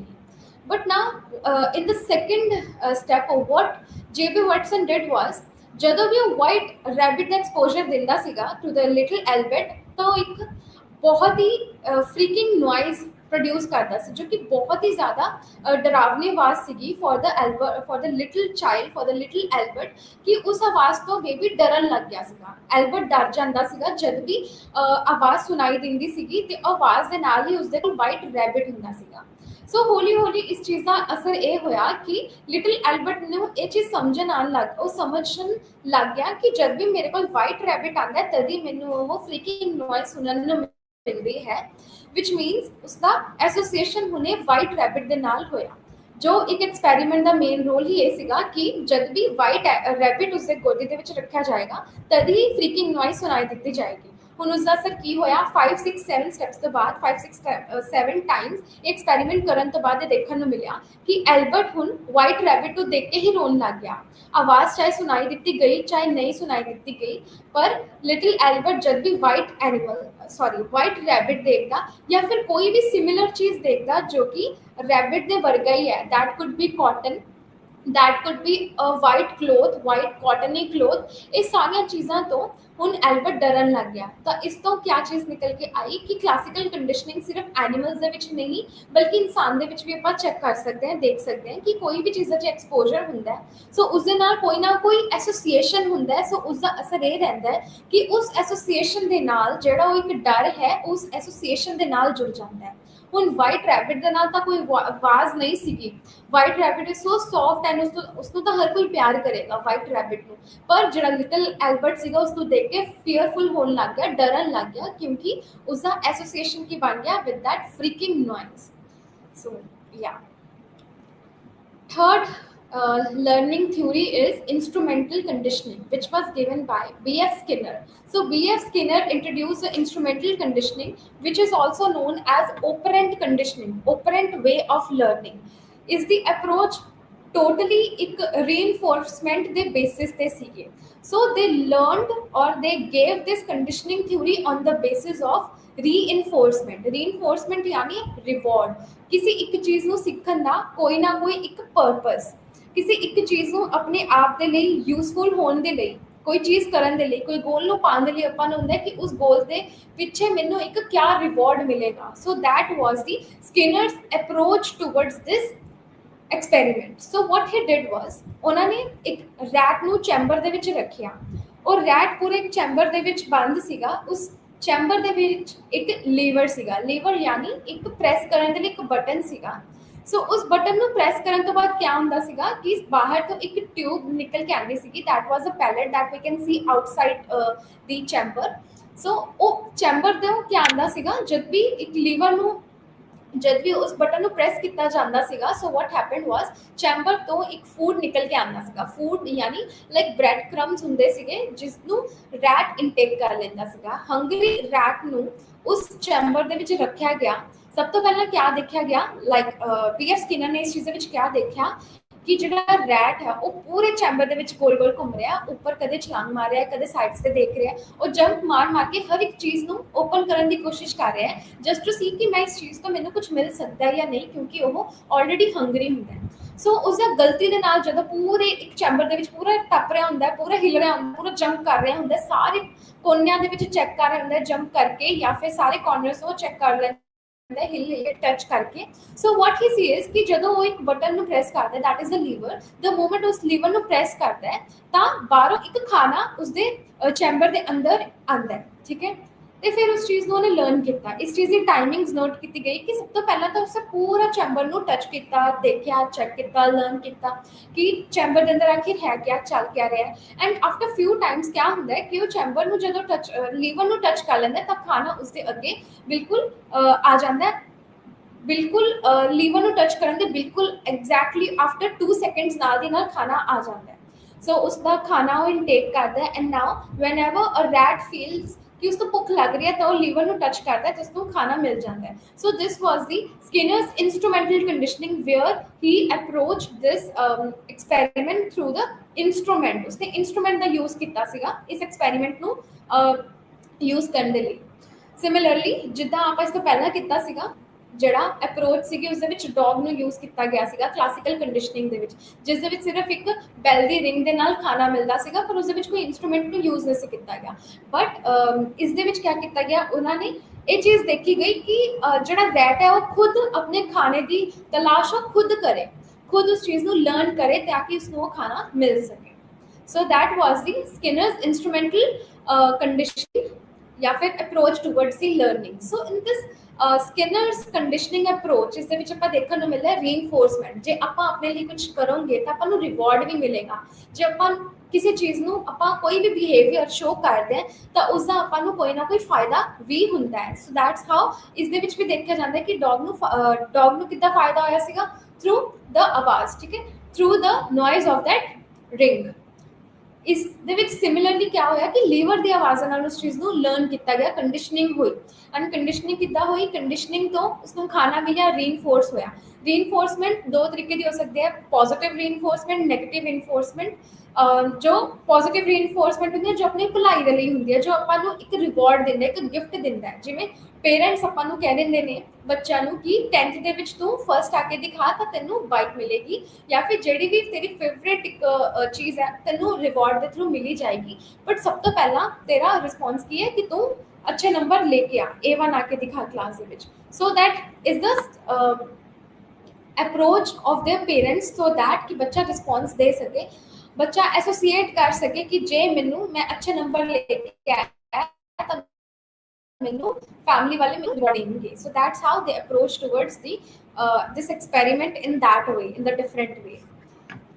सो this is also helpful in shaping the response और शेपिंग द बिहेवियर। जब आप किसी इंसान का, किसी बच्चे का कोई बिहेवियर ਨੂੰ ਰੀਇਨਫੋਰਸ ਕਰਨਾ ਹੈ, ਸੋ ਦਿਸ ਇੰਸਟਰੂਮੈਂਟਲ ਕੰਡੀਸ਼ਨਿੰਗ ਇੱਕ ਕਾਫੀ ਹੈਲਪਫੁਲ ਸਾਬਿਤ ਹੋਇਆ ਸੀਗਾ ਕਿ ਇਸ ਦੇ ਥਰੂ ਬੱਚਾ ਪੋਜ਼ਿਟਿਵ ਰਿਸਪੌਂਸ ਦੇ ਪਾਉਂਦਾ, ਜਾਂ ਫਿਰ ਜੇ ਕੋਈ ਨੈਗੇਟਿਵ ਰਿਸਪੌਂਸ ਇਸ ਚੀਜ਼ ਨੂੰ ਆਪਾਂ ਐਕਸਟੈਂਸ਼ਨ ਦੇ ਵਿੱਚ ਲੈ ਕੇ ਜਾ ਸਕਦੇ ਹਾਂ, ਐਕਸਟੈਂਡ ਕਰ ਸਕਦੇ ਹਾਂ ਉਹ response. So, in reinforcement and punishment in instrumental conditioning, how it works is this approach is based on reinforcement in terms of positive reinforcement and negative reinforcement, or positive punishment or negative punishment। So, जब आप positive reinforcement देखोगे, that will be कि तेनू food मिलेगा जे तू अच्छा काम करके दिखाएगा। नेगेटिव रीइनफोर्समेंट होएगी, कोई नेगेटिव चीज़ दिती जाएगी। जिवें ਆਪਾਂ ਨੂੰ ਜਿਹੜੀ ਇਸ ਅਪਰੋਚ ਦੇ ਵਿੱਚ ਆਪਾਂ ਨੂੰ ਦੇਖਣ ਨੂੰ ਮਿਲਦਾ ਹੈ ਕਿ ਲਾਈਟ ਜਦੋਂ ਉਸ ਲੀਵਰ ਨੂੰ ਪ੍ਰੈਸ ਕਰਦਾ ਤਾਂ ਉਸ ਤੋਂ ਬਾਅਦ ਉਸਨੂੰ ਖਾਣਾ ਮਿਲਦਾ। So that is somewhat the definition of positive reinforcement. ਉਸਨੇ ਲੀਵਰ ਨੂੰ ਪ੍ਰੈਸ ਕੀਤਾ, ਉਸ ਦਾ ਐਸੋਸੀਏਸ਼ਨ ਹੋਇਆ ਕਿ ਉਸਨੂੰ ਫੂਡ ਮਿਲਿਆ, ਦਾ food intake is the positive reinforcement. So similarly in negative reinforcement is ਕਿ ਜਦੋਂ ਵੀ ਲੀਵਰ ਨੂੰ ਟੱਚ ਕਰੇਗਾ, ਲੀਵਰ ਟੱਚ ਕਰਨ ਤੋਂ ਬਾਅਦ ਉਸਨੂੰ ਖਾਣਾ ਤਾਂ ਮਿਲੇਗਾ, ਲੀਵਰ ਟੱਚ ਕਰਨ ਦੇ ਨਾਲ ਨਾਲ ਉਸਨੂੰ ਕਰੰਟ ਵੀ ਲੱਗੇਗਾ। So that is negative reinforcement, जो कि negative साबित होती है। Could be heat, could be current, could be a cold water, or could be cold temperature, it depends। या फिर कुछ भी एक खास circumstances जिस दे थ्रू उसनु उस चीज़ का response तो मिलेगा, but in a negative way। Then is positive punishment। So positive punishment ਦੇ ਵਿੱਚ ਕੀ ਹੁੰਦਾ ਹੈ, positive ਪਨਿਸ਼ਮੈਂਟ ਤਾਂ ਦਿੱਤੀ ਗਈ ਹੈ ਇੱਕ ਬੱਚੇ ਨੂੰ, ਪਰ ਪਨਿਸ਼ਮੈਂਟ ਇੱਕ ਪੋਜ਼ਿਟਿਵ ਵੇ ਦੇ ਨਾਲ ਹੈ, ਤਾਂ ਕਿ ਆਪਾਂ ਬੱਚੇ ਦੀ ਕੋਈ ਵੀ ਕਹੇ ਜੀ ਹੈਬਿਟ ਹੈ, ਜੋ ਆਪਾਂ ਉਸਦੀ ਹੈਬਿਟ ਉਸਨੂੰ ਕੱਢਣਾ ਚਾਹੁੰਦੇ ਹਾਂ ਉਸ ਹੈਬਿਟ ਦੇ ਵਿੱਚੋਂ, ਉਹ ਇੱਕ ਪੋਜ਼ਿਟਿਵ ਉਸਦਾ ਇਨਫਲੂਐਂਸ ਹੁੰਦਾ ਹੈ। ਹੁਣ ਜੇ ਬੱਚਾ ਕੋਈ ਇਹ ਜਿਹੀ ਗਲਤੀ ਕਰ ਰਿਹਾ, ਬਾਰ-ਬਾਰ ਗਲਤੀ ਕਰ ਰਿਹਾ, ਤਾਂ ਟੀਚਰ ਜਾਂ ਫਿਰ ਮਦਰ क्या करेगी, ਉਸਨੂੰ ਪਨਿਸ਼ਮੈਂਟ ਦੇਗੀ। ਮੇਬੀ ਉਸਨੂੰ ਥੋੜੀ ਦੇਰ ਲਈ ਖਾਣਾ ਨਹੀਂ ਦੇਗੀ, ਜਾਂ ਮੇਬੀ ਉਸਨੂੰ ਥੋੜੀ ਦੇਰ ਲਈ ਟੀਵੀ ਦੇਖਣ ਦੇ ਲਈ ਨਹੀਂ ਦਿੱਤਾ ਜਾਏਗਾ। So that will be a positive punishment, so that कि जो भी बच्चे की एक आदत है या जो भी बच्चे ने गलती की है उसका वो एसोसीएशन दे सकन with the positive thing. Positive punishment यानी किसी चंगी चीज़ के लिए पनिशमेंट मिलना। जे कोई चीज़ बच्चे के लिए सही नहीं है, वो पनिशमेंट एक पॉजिटिव पनिशमेंट होएगी, क्योंकि बेसिकली इसका रोल क्या है कि बच्चा स्टडी नहीं कर रहा है, सो टीचर उसको पनिशमेंट देगी ताकि कल वो अच्छा पढ़ सके या अच्छे नंबर ले सके। Whereas negative punishment is जे कोई गलती की है बच्चे ने, उस गलती को सुधारना तो चाहते हैं, बट इन नैगेटिव पनिशमेंट के नाल उस चीज़ का एसोसीएशन दिता जाना। जो बच्चा गलती कर रहा है उसनू गलती करके बच्चे ने जे स्लैप किया तो बच्चा जिवें जिद्दी बन जाता है, या बच्चा अपनी अकड़ दे विच रहन लग जाता है कि मैनू हमेशा डांट ही पैंदी है, तो बच्चे की नेचर एक तरीके दे नाल उदा दा ही बच्चे की जिहड़ा बिहेवियरल आउटकम है उदा दा ही ढल जाता। So that is negative punishment, जो पनिशमेंट तो दी पर उसके लिए पॉजिटिव नहीं बल्कि नैगेटिव साबित होती है। जो Next comes the social learning theory, which was given by Bandura. So in Bandura's theory, he took, so in this experiment, he took three sets or three groups of children. So in total, there were 72 children in this theory. So this theory's approach is totally on the social basis. जो भी ਆਪਾਂ societal norms, societal level ਤੇ ਆਪਾਂ जो behavior ਸਿੱਖਦੇ ਹਾਂ, response ਦੇਣਾ ਸਿੱਖਦੇ ਹਾਂ, ਉਸ ਚੀਜ਼ ਦੇ ਬਾਰੇ ਇਸ ਥਿਊਰੀ ਨੂੰ ਰਿਫਲੈਕਟ ਕੀਤਾ ਗਿਆ through Bandura's social learning theory. So in this theory, what he included was 72 children, जो कि 3 ਤੋਂ 6 ਸਾਲ ਦੇ ਵਿੱਚ ਦੇ ਸੀਗੇ ਬੱਚੇ. So ਇਹਨਾਂ 72 children ਨੂੰ ਉਹਨਾਂ ਨੇ 3 groups ਦੇ ਵਿੱਚ divide ਕੀਤਾ. ਇੱਕ group ਦੇ ਦਾ ਸੀਗਾ control group, second and third group were experimental group. So in control group 1, ਜਿਨ੍ਹਾਂ ਨੂੰ ਇੱਕ ਮੂਵੀ ਦਿਖਾਈ ਗਈ, ਇੱਕ ਗਰੁੱਪ ਨੂੰ ਮੂਵੀ ਦੇ ਲਈ ਦਿਖਾਇਆ ਗਿਆ, ਸਾਰੇ ਬੱਚਿਆਂ ਨੂੰ ਇੱਕ ਮੂਵੀ ਦੇਖਣ ਦੇ ਲਈ ਇੱਕ ਰੂਮ ਦੇ ਵਿੱਚ ਲੈ ਕੇ ਜਾਂਦਾ ਗਿਆ ਤੇ ਉਸ ਦੇ ਵਿੱਚ ਕੀ ਹੋਇਆ ਕਿ ਇੱਕ ਡੋਲ ਸੀਗੀ ਜਿਸ ਦਾ ਨਾਮ ਸੀਗਾ ਬੋਬੋ ਡੋਲ. ਉਸ ਬੋਬੋ ਡੋਲ ਦੇ ਨਾਲ ਮੂਵੀ ਦੇ ਵਿੱਚ ਦਿਖਾਇਆ ਗਿਆ ਕਿ ਦੂਸਰੇ ਲੋਕ ਉਸ ਬੋਬੋ ਡੋਲ ਦੇ ਨਾਲ ਕਾਫੀ ਜ਼ਿਆਦਾ ਹਾਰਸ਼, ਐਗਰੈਸਿਵ ਤੇ ਜ਼ਿਆਦਾ ਬੁਰਾ ਬਿਹੇਵ ਕਰ ਰਹੇ ਨੇ, ਨੈਗੇਟਿਵ ਵੇ ਦੇ ਨਾਲ ਉਸਦਾ ਅਪਰੋਚ ਹੈ, ਉਸਨੂੰ ਕੁੱਟ ਰਹੇ ਨੇ, ਉਸਨੂੰ ਮਾਰ ਰਹੇ ਨੇ, ਉਸਨੂੰ ਘੇਰ ਰਹੇ ਨੇ, ਉਸਨੂੰ ਪੰਚ ਕਰ ਰਹੇ ਨੇ, ਉਸਨੂੰ ਬੀਟ ਕਰ ਰਹੇ ਨੇ, ਉਸਨੂੰ ਗਲਤ ਬੋਲ ਰਹੇ ਨੇ. ਆ ਦਿਖਾਇਆ ਗਿਆ ਬੱਚਿਆਂ ਨੂੰ ਇੱਕ ਸੈਟ ਆਫ ਗਰੁੱਪ ਨੂੰ, ਠੀਕ ਹੈ. ਫਿਰ ਇਸ ਤੋਂ ਬਾਅਦ ਸੈਕੰਡ ਗਰੁੱਪ ਨੂੰ ਕਿਆ ਦਿਖਾਇਆ ਗਿਆ ਕਿ ਇੱਕ ਬੋਬੋ ਡੋਲ ਹੈ ਜਿਸ ਦੇ ਨਾਲ ਬੱਚੇ ਖੇਲ ਰਹੇ ਨੇ, ਜਿਸ ਦੇ ਨਾਲ ਬੱਚੇ ਫਰੈਂਡਲੀ ਬਿਹੇਵ ਕਰ ਰਹੇ ਨੇ, ਫਰੈਂਡਲੀ ਨੇ, ਅੱਛਾ ਬਿਹੇਵ ਕਰ ਰਹੇ ਨੇ and doll is like their friend ਤੇ ਉਸ ਦੇ ਨਾਲ ਉਹ ਅੱਛੀ ਤਰ੍ਹਾਂ ਬਿਹੇਵ ਕਰ ਰਹੇ ਨੇ, ਬਹੁਤ ਪੋਲਾਈਟਲੀ, ਬਹੁਤ ਫਰੈਂਡਲੀ ਮੈਨਰ ਦੇ ਨਾਲ. ਹੁਣ ਥਰਡ ਗਰੁੱਪ ਸੀਗਾ ਜੋ ਨਾ ਉਹਨਾਂ ਨੂੰ ਕੋਈ ਐਗਰੈਸਿਵ ਮੂਵੀ ਦਿਖਾਈ ਗਈ ਤੇ ਨਾ ਹੀ ਉਹਨਾਂ ਨੂੰ ਕੋਈ ਫਰੈਂਡਲੀ ਬੇਸਿਸ ਤੇ ਮੂਵੀ ਦਿਖਾਈ ਗਈ, ਉਹਨਾਂ ਨੂੰ ਕੋਈ ਮੂਵੀ ਹੀ ਨਹੀਂ ਦਿਖਾਈ ਗਈ. ਥਰਡ ਗਰੁੱਪ ਵਾਸ ਨਾਰਮਲ, ਉਹ ਇੱਕ ਬਲੈਂਕ ਗਰੁੱਪ ਸੀਗਾ ਜਿਸ ਨੂੰ ਕੁਝ ਨਹੀਂ ਦਿਖਾਇਆ ਗਿਆ. ਸੋ ਇੱਦਾਂ ਉਹਨਾਂ ਨੇ 3 ਗਰੁੱਪਸ ਲਿੱਤੇ, 3 ਗਰੁੱਪਸ ਦੇ ਨਾਲ ਡਿਫਰੈਂਟ ਅਪਰੋਚ ਨੇ, ਇੱਕ ਨੂੰ ਐਗਰੈਸਿਵ, ਸੈਕੰਡ ਨੂੰ ਫਰੈਂਡਲੀ ਅਪਰੋਚ ਐਂਡ ਥਰਡ ਨੂੰ ਕੋਈ ਮੂਵੀ ਹੀ ਨਹੀਂ ਦਿਖਾਈ. ਸੋ ਉਸਦਾ ਇਸ ਮੂਵੀ ਤੋਂ ਬਾਅਦ ਕਿਆ ਹੋਇਆ ਕਿ ਜਿਹੜੇ ਬੱਚਿਆਂ ਨੂੰ ਐਗਰੈਸਿਵ ਮੂਵੀ ਦਿਖਾਈ ਗਈ ਉਹਨਾਂ ਦੇ ਅੱਗੇ ਇੱਕ ਬੋਬੋ ਡੋਲ, ਸੇਮ ਹੀ ਡੋਲ ਉਹਨਾਂ ਦੇ ਅੱਗੇ ਰੱਖੀ ਗਈ. And what they notice is, what Bandura and his researchers notices ਕਿ ਜਿਹੜਾ ਉਹ ਡੋਲ ਹੈ, they are behaving in a similar manner as they saw in the movie.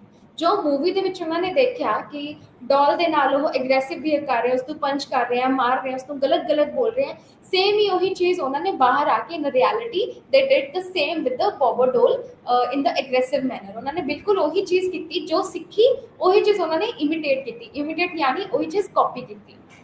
ਜਿਨ੍ਹਾਂ ਨੂੰ ਫਰੈਂਡਲੀ ਮੂਵੀ ਦਿਖਾਈ ਗਈ ਹੁਣ ਉਹਨਾਂ ਨੂੰ ਵੀ ਬੋਬੋ ਡੋਲ ਦਿੱਤੀ ਗਈ, ਬਟ ਹੋਇਆ ਐਦਾਂ ਕਿ ਬੋਬੋ ਡੋਲ ਦੇ ਨਾਲ ਉਹਨਾਂ ਨੇ ਕਾਫੀ ਫਰੈਂਡਲੀ ਅਪਰੋਚ ਰੱਖੀ, ਜੋ ਵੀ ਉਹਨਾਂ ਨੇ ਦੇਖਿਆ ਸੇਮ ਹੀ ਚੀਜ਼ ਉਹਨਾਂ ਨੇ ਬਾਹਰ ਆ ਕੇ ਇਨ ਰਿਐਲਿਟੀ ਵਿਦ ਦੈਟ ਬੋਬੋ ਡੋਲ ਉਹਨਾਂ ਨੇ ਸੇਮ ਹੀ ਫਰੈਂਡਲੀ ਅਪਰੋਚ ਉਸ ਡੋਲ ਦੇ ਨਾਲ ਰੱਖੀ. ਸੋ ਇਸ ਤੋਂ ਕਿਆ ਦੇਖਣ ਨੂੰ ਮਿਲਿਆ ਕਿ ਜੋ ਬੱਚਿਆਂ ਨੇ ਦੇਖਿਆ ਉਹਨਾਂ ਨੇ ਉਹੀ ਚੀਜ਼ ਦਾ ਰਿਸਪੌਂਸ ਦਿੱਤਾ.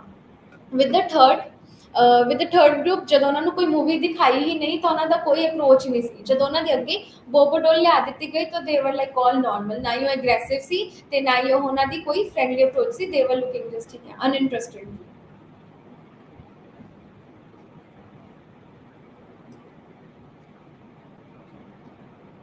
So in third, so these were the theories. So Bandura's social learning theory sigi, Skinner's instrumental conditioning sigi, little Albert experiment siga, and there was classical conditioning. ਸੋ ਜੋ ਵੀ ਆਪਾਂ ਲਰਨ ਕਰਦੇ ਹਾਂ, ਆਪਾਂ ਲਰਨ ਕਿੱਦਾਂ ਕਰਦੇ ਹਾਂ, ਆਪਣੀ ਅਪਰੋਚ ਕਿਵੇਂ ਰਹਿੰਦੇ ਆ ਕਿਸੇ ਚੀਜ਼ ਨੂੰ ਸਿੱਖਣ ਦੀ, ਯੂਜ਼ ਕਰਨ ਦੀ ਆਪਣੀ ਲਾਈਫ ਦੇ ਵਿੱਚ, ਤੇ ਉਸਨੂੰ ਸਿੱਖ ਕੇ ਉਸਦੇ ਪ੍ਰਤੀ ਆਪਣਾ ਅੱਗੇ ਦਾ ਰਿਸਪੌਂਸ ਕਿੱਦਾਂ ਰਹਿੰਦਾ ਹੈ, ਆਪਾਂ ਲਰਨ ਕਿੱਦਾਂ ਕਰਦੇ ਹਾਂ. ਆਪਾਂ ਐਕਸਪੈਰੀਮੈਂਟਸ ਤਾਂ ਦੇਖ ਲਏ, ਆਪਾਂ ਕਿੰਨੇ ਐਕਸਪੈਰੀਮੈਂਟਸ ਨੂੰ ਹੁਣ ਸਟੱਡੀ ਤਾਂ ਕਰ ਚੁੱਕੇ ਹਾਂ, ਬਟ ਇਸ ਦੀ ਅਪਰੋਚ ਕਿੱਦਾਂ ਰਹਿੰਦੀ ਹੈ. ਸੋ to understand the approach towards the learning, there were few psychologists who used this learning in the form of cognitive learning. So cognitive learning ਦੇ ਥਰੂ ਉਹਨਾਂ ਨੇ ਲਰਨ ਕੀਤਾ with the latent approach, latent learning. So ਕਿਆ ਕੀਤਾ ਗਿਆ, ਇੱਕ ਮੇਜ਼ learning, Tolman ਨੇ ਇੱਕ ਮੇਜ਼ ਲਰਨਿੰਗ ਐਕਸਪੈਰੀਮੈਂਟ ਨੂੰ ਇਨਕਲੂਡ ਕੀਤਾ, ਵੇਅਰ ਇੱਕ ਸਟਾਰਟ ਪੁਆਇੰਟ ਸੀਗਾ ਮੇਜ਼ ਲਰਨਿੰਗ ਸੀ, ਮਤਲਬ ਮੇਜ਼ ਸੀਗਾ. ਮੇਜ਼ ਲਰਨਿੰਗ ਕਿਹਾ ਜਾਂਦਾ ਹੈ ਇਸ ਪੂਰੇ ਇੱਕ ਐਕਸਪੈਰੀਮੈਂਟ ਨੂੰ ਜਾਂ ਫਿਰ ਇਸ ਇਨਸਟਰੂਮੈਂਟ ਨੂੰ. ਇੱਕ ਸਟਾਰਟਿੰਗ ਪੁਆਇੰਟ ਸੀਗਾ, 3 ਤਰੀਕੇ ਦੇ ਰੈਟ ਸੀਗੇ. ਇੱਕ ਜੋ ਕਿ ਬਹੁਤ ਜ਼ਿਆਦਾ ਹੰਗਰੀ ਸੀ, ਇੱਕ ਜਿਹੜੇ ਨਾਰਮਲ ਸੀ ਤੇ ਇੱਕ ਜਿਹੜੇ ਕਾਫੀ ਜਿਨ੍ਹਾਂ ਦਾ ਪੇਟ ਭਰਿਆ ਹੋਇਆ ਸੀਗਾ। ਠੀਕ ਹੈ। ਸੋ ਇਹਨਾਂ ਨੂੰ ਤਿੰਨਾਂ ਨੂੰ ਕਿਆ ਕੀਤਾ ਗਿਆ, 1 ਬਾਏ 1 ਇੱਕ ਐਕਸਪੈਰੀਮੈਂਟ ਕੀਤਾ ਗਿਆ। ਇੱਕ ਸਟਾਰਟ ਸੀ, ਸਟਾਰਟ ਤੋਂ ਲੈ ਕੇ ਇੱਕ and point C. And point ਤੇ ਫੂਡ ਪਿਆ ਸੀਗਾ। ਓਕੇ। ਸੋ ਵਾਟ ਹੈਪਨਡ, ਸਭ ਤੋਂ ਪਹਿਲਾਂ ਜਿਹੜਾ ਸੀਗਾ, ਜਿਹੜਾ ਭਰਿਆ ਹੋਇਆ ਸੀਗਾ, ਮਤਲਬ ਲਾਈਕ ਜਿਸ ਤਰ੍ਹਾਂ ਖਾਣਾ ਦੇ ਕੇ ਪੇਟ ਫੁੱਲ ਸੀਗਾ ਜਿਹੜੇ ਰੈਟ ਦਾ, ਉਸਨੂੰ ਸਟਾਰਟਿੰਗ ਪੁਆਇੰਟ ਤੇ ਲੈ ਕੇ ਜਾਂਦਾ ਗਿਆ।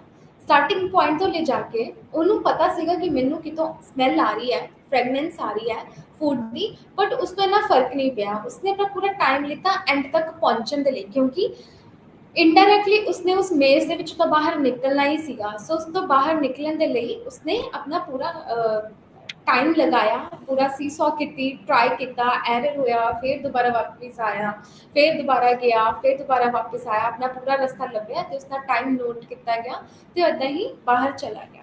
ਪਰ ਉਸ ਤੋਂ ਫੂਡ ਕਰਨ ਦੀ ਕੋਈ ਦਿਲਚਸਪੀ ਨਹੀਂ ਸੀਗੀ, ਪਰ ਉਸ ਤੋਂ ਬਾਹਰ ਨਿਕਲਣ ਦੀ ਜ਼ਿਆਦਾ ਦਿਲਚਸਪੀ ਸੀ। ਸੈਕਿੰਡ ਐਕਸਪੈਰੀਮੈਂਟ ਜਦੋਂ ਕੀਤਾ ਗਿਆ ਵਿਦ ਅ ਸੈਕਿੰਡ ਰੈਟ, ਤੇ it was a hungry rat. Hungry rat ਸੀ, ਫੂਡ ਉਦਾਂ ਹੀ ਪਿਆ ਸੀਗਾ ਤੇ ਹੀ ਵਾਜ਼ ਹੰਗਰੀ। ਤਾਂ ਉਸਨੂੰ ਕਿਆ ਹੋਇਆ ਕਿ ਜਦੋਂ ਸਟਾਰਟ ਕੀਤਾ ਤਾਂ ਉਸਨੂੰ ਜਦੋਂ ਸਨਿਫ ਕੀਤਾ, ਸਮੈਲ ਆਈ, ਤਾਂ ਉਸਨੂੰ ਬਹੁਤ ਤੇਜ਼ ਉਸਦੇ ਖਾਣੇ ਨੂੰ with the smell, just with the fragrance of that food, उसने अपना रस्ता ਲੱਭਿਆ ਤੇ ਬਹੁਤ ਜਲਦੀ ਆਪਣੇ ਰਸਤੇ ਤੱਕ ਪਹੁੰਚ ਪਾਇਆ।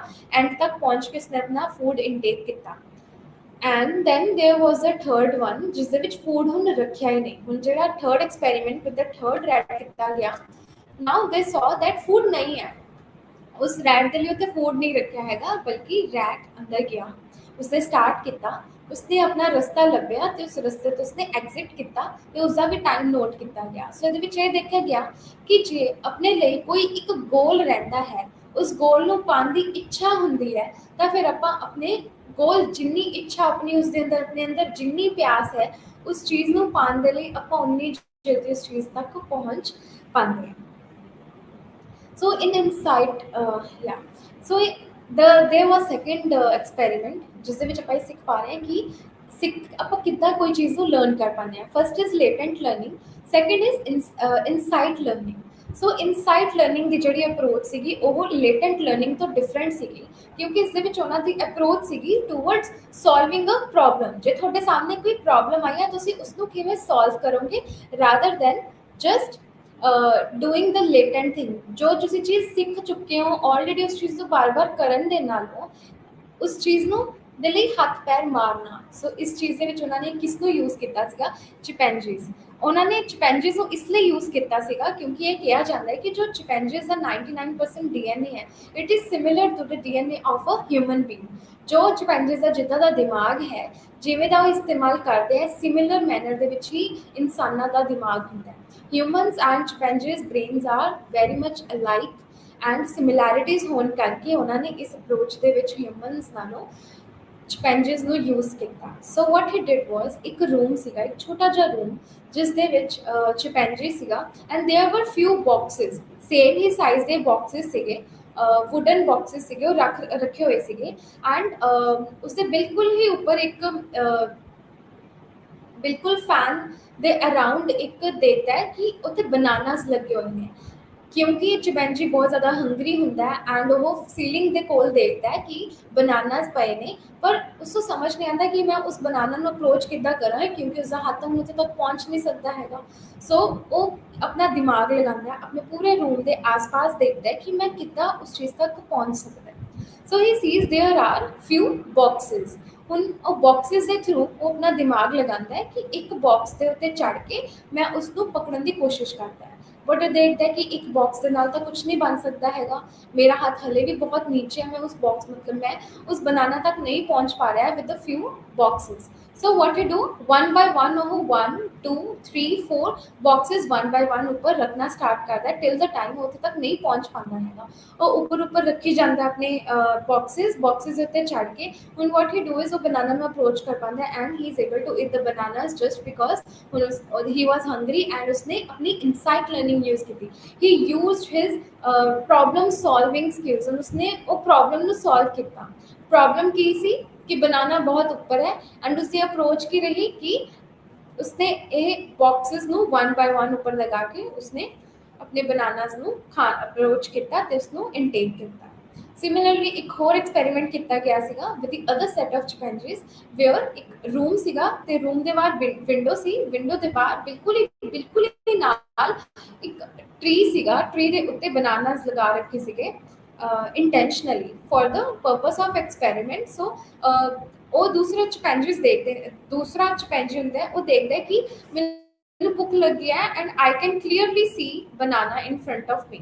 ਸੋ ਵਾਟ ਹੀ ਡੂ ਇਜ਼ ਕਿ ਉਹ ਆਪਣੇ ਰੂਮ ਦੇ ਆਸ-ਪਾਸ ਦੇਖਦਾ ਹੈ ਕਿ ਮੇਰੇ ਕੋਲ ਕੋਈ ਇਹੋ ਜਿਹੀ ਚੀਜ਼ ਹੈ ਜਿਸ ਦੇ ਥਰੂ ਮੈਂ ਬਨਾਨਾਸ ਦਾ ਇਨਟੇਕ ਕਰ ਸਕਾਂ। ਸੋ ਵਾਟ ਹੀ ਡੂ ਇਜ਼ ਕਿ ਉਸਨੂੰ ਰੂਮ ਦੇ ਵਿੱਚ ਨਾ ਇੱਕ ਰੌਕ ਦਿਖਦੀ ਹੈ।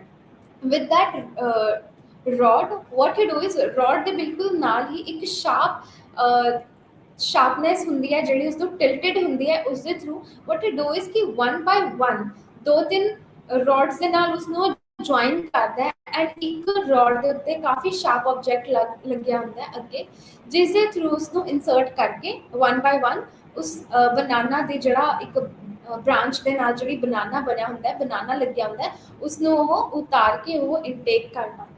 So that's how he used the problem solving skills to approach the banana. So next is the strategies of learning. So we learned about the strategies of learning, how to learn about the strategies.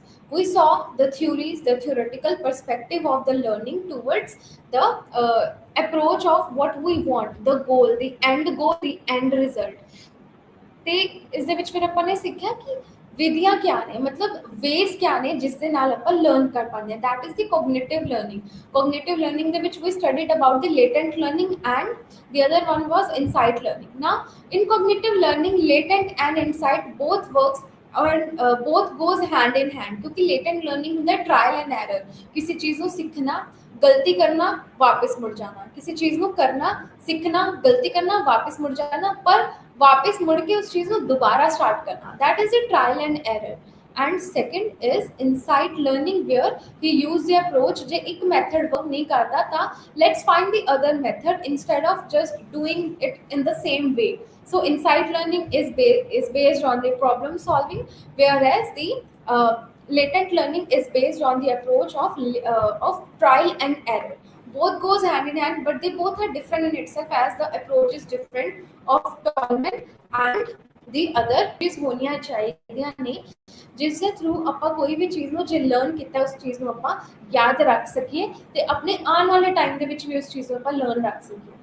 ਜਿਵੇਂ ਆਪਾਂ ਨੇ ਦੇਖਿਆ in classical conditioning he learned with the on the basis of the bell ਦੀ ਆਵਾਜ਼ ਆਈ, ਬੈਲ ਦੀ ਆਵਾਜ਼ ਤੋਂ ਬਾਅਦ ਉਸਨੇ ਖਾਣਾ ਮਿਲਿਆ, ਖਾਣਾ ਖਾਇਆ। ਇਨ ਇੰਸਟਰੂਮੈਂਟਲ ਕੰਡੀਸ਼ਨਿੰਗ ਦੇ ਲਰਨ ਕਿ ਇੱਕ ਲੀਵਰ ਨੂੰ ਪ੍ਰੈਸ ਕੀਤਾ, ਬਟਨ ਪ੍ਰੈਸ ਕੀਤਾ, ਉਸਨੂੰ ਖਾਣਾ ਮਿਲਿਆ, ਉਸ ਦੇ ਲਈ ਉਸਦੀ ਇੱਕ ਅਪਰੋਚ ਸੀਗੀ। ਠੀਕ ਹੈ। ਐਲਬਰਟ ਦੇ ਲਈ ਆਪਾਂ ਨੇ ਲਰਨ ਕੀਤਾ ਕਿ ਜੋ ਉਸਨੂੰ ਨੋਇਜ਼ ਆ ਗਿਆ, ਫ੍ਰੀਕਿੰਗ ਨੋਇਜ਼, ਉਹ ਵਾਈਟ ਰੈਬਿਟ ਦੇ ਹੋਣ ਤੇ ਕਰਕੇ ਹੀ ਆ ਰਹੀ ਹੈ। Maybe a white rabbit ही अच्छा नहीं है, सो इस करके उन्होंने देख के रोन लग जाता है। या फिर चिंपैंजीज जिवें इस चीज़ को लर्न करते हैं, खाना खाने के लिए प्रॉब्लम सॉल्व करते हैं, रैट उत्थे तक पहुँचने के लिए ट्रायल एंड एरर करते हैं। सो सिमिलरली ये भी अपनी स्ट्रैटेजीज का पार्ट बन जाती है। How first is mental imagery, second is rehearsal and third is organisation. So in mental imagery, imagination, it is basically based on the way we imagine। किसी भी चीज़ ਨੂੰ ਸੋਲਵ ਕਰਨ ਦੀ ਆਪਣੀ ਜਿਹੜੀ ਅਪਰੋਚ ਹੈ, it is totally based on the ਕਲਪਨਾ, ਜਿਹੜੀ ਆਪਾਂ ਕਲਪਨਾ ਕਰ ਪਾਉਂਦੇ ਹਾਂ, ਆਪਾਂ ਸੋਚ ਪਾਉਂਦੇ ਹਾਂ ਕਿਸੇ ਇੱਕ ਚੀਜ਼ ਨੂੰ ਲਰਨ ਕਰਨ ਦੇ ਲਈ। ਲਾਈਕ ABCD, ਇਸ ਦੀ ਅਪਰੋਚ ਕਿੱਦਾਂ ਹੋਊਗੀ? ਆਪਾਂ A ਲਰਨ ਕੀਤਾ ਕਿ A ਤੋਂ ਬਾਅਦ ਹੁਣ ਕਿਆ ਆਏਗਾ, B। ਆਪਾਂ ਆਪਣੇ ਮਾਈਂਡ ਦੇ ਵਿੱਚ ਇਸ ਚੀਜ਼ ਨੂੰ ਮੈਂਟਲੀ ਆਪਾਂ ਉਸ ਚੀਜ਼ ਨੂੰ ਪ੍ਰੋਸੈਸ ਕਰ ਪਾਉਂਦੇ ਹਾਂ ਕਿ A ਤੋਂ ਬਾਅਦ B ਆਉਂਦਾ, B ਤੋਂ ਬਾਅਦ C ਆਉਂਦਾ। ਜਾਂ ਫਿਰ ਕੋਈ ਆਪਾਂ ਮੂਵੀ ਦੇਖ ਰੱਖੀ ਹੁੰਦੀ ਹੈ ਤੇ ਆਪਾਂ ਕਿਸੇ ਨੂੰ ਆਪਣੀ ਮੂਵੀ ਦੇ ਕਨਕਲੂਜਨ ਦੇ ਰਹੇ ਹੁੰਦੇ ਆ ਕਿ ਮੈਂ ਪਰਟੀਕੂਲਰ ਮੂਵੀ ਦੇਖੀ, ਹੁਣ ਮੂਵੀ ਤੋਂ ਇੱਕ ਸੀਨ ਤੋਂ ਬਾਅਦ ਸੈਕੰਡ ਸੀਨ ਕੀ ਸੀ, ਸੈਕੰਡ ਸੀਨ ਤੋਂ ਬਾਅਦ ਥਰਡ ਸੀਨ ਕੀ ਸੀ, ਐਂਡ ਵਾਈਸ ਵਰਸਾ। 1 2 3 ਨਾਲ ਆਪਾਂ ਨੂੰ ਚੀਜ਼ ਨੂੰ ਯਾਦ ਆਉਂਦੀ ਰਹਿੰਦੀ ਹੈ, ਉਹ ਆਪਣੀ ਇਮੈਜੀਨੇਸ਼ਨ ਦੇ ਵਿੱਚ ਆਲਰੇਡੀ ਰਿਕਾਰਡਡ ਹੁੰਦੀ ਹੈ। ਆਪਾਂ ਉਸ ਦੇ ਵਿੱਚ ਆਪਣੀ ਮੈਂਟਲ ਲੈਵਲ ਤੇ ਜਿਹੜੀ ਇਮੈਜੀਨੇਸ਼ਨ ਹੈ ਉਸਨੂੰ ਆਪਾਂ ਯੂਜ਼ ਕਰਦੇ ਹਾਂ।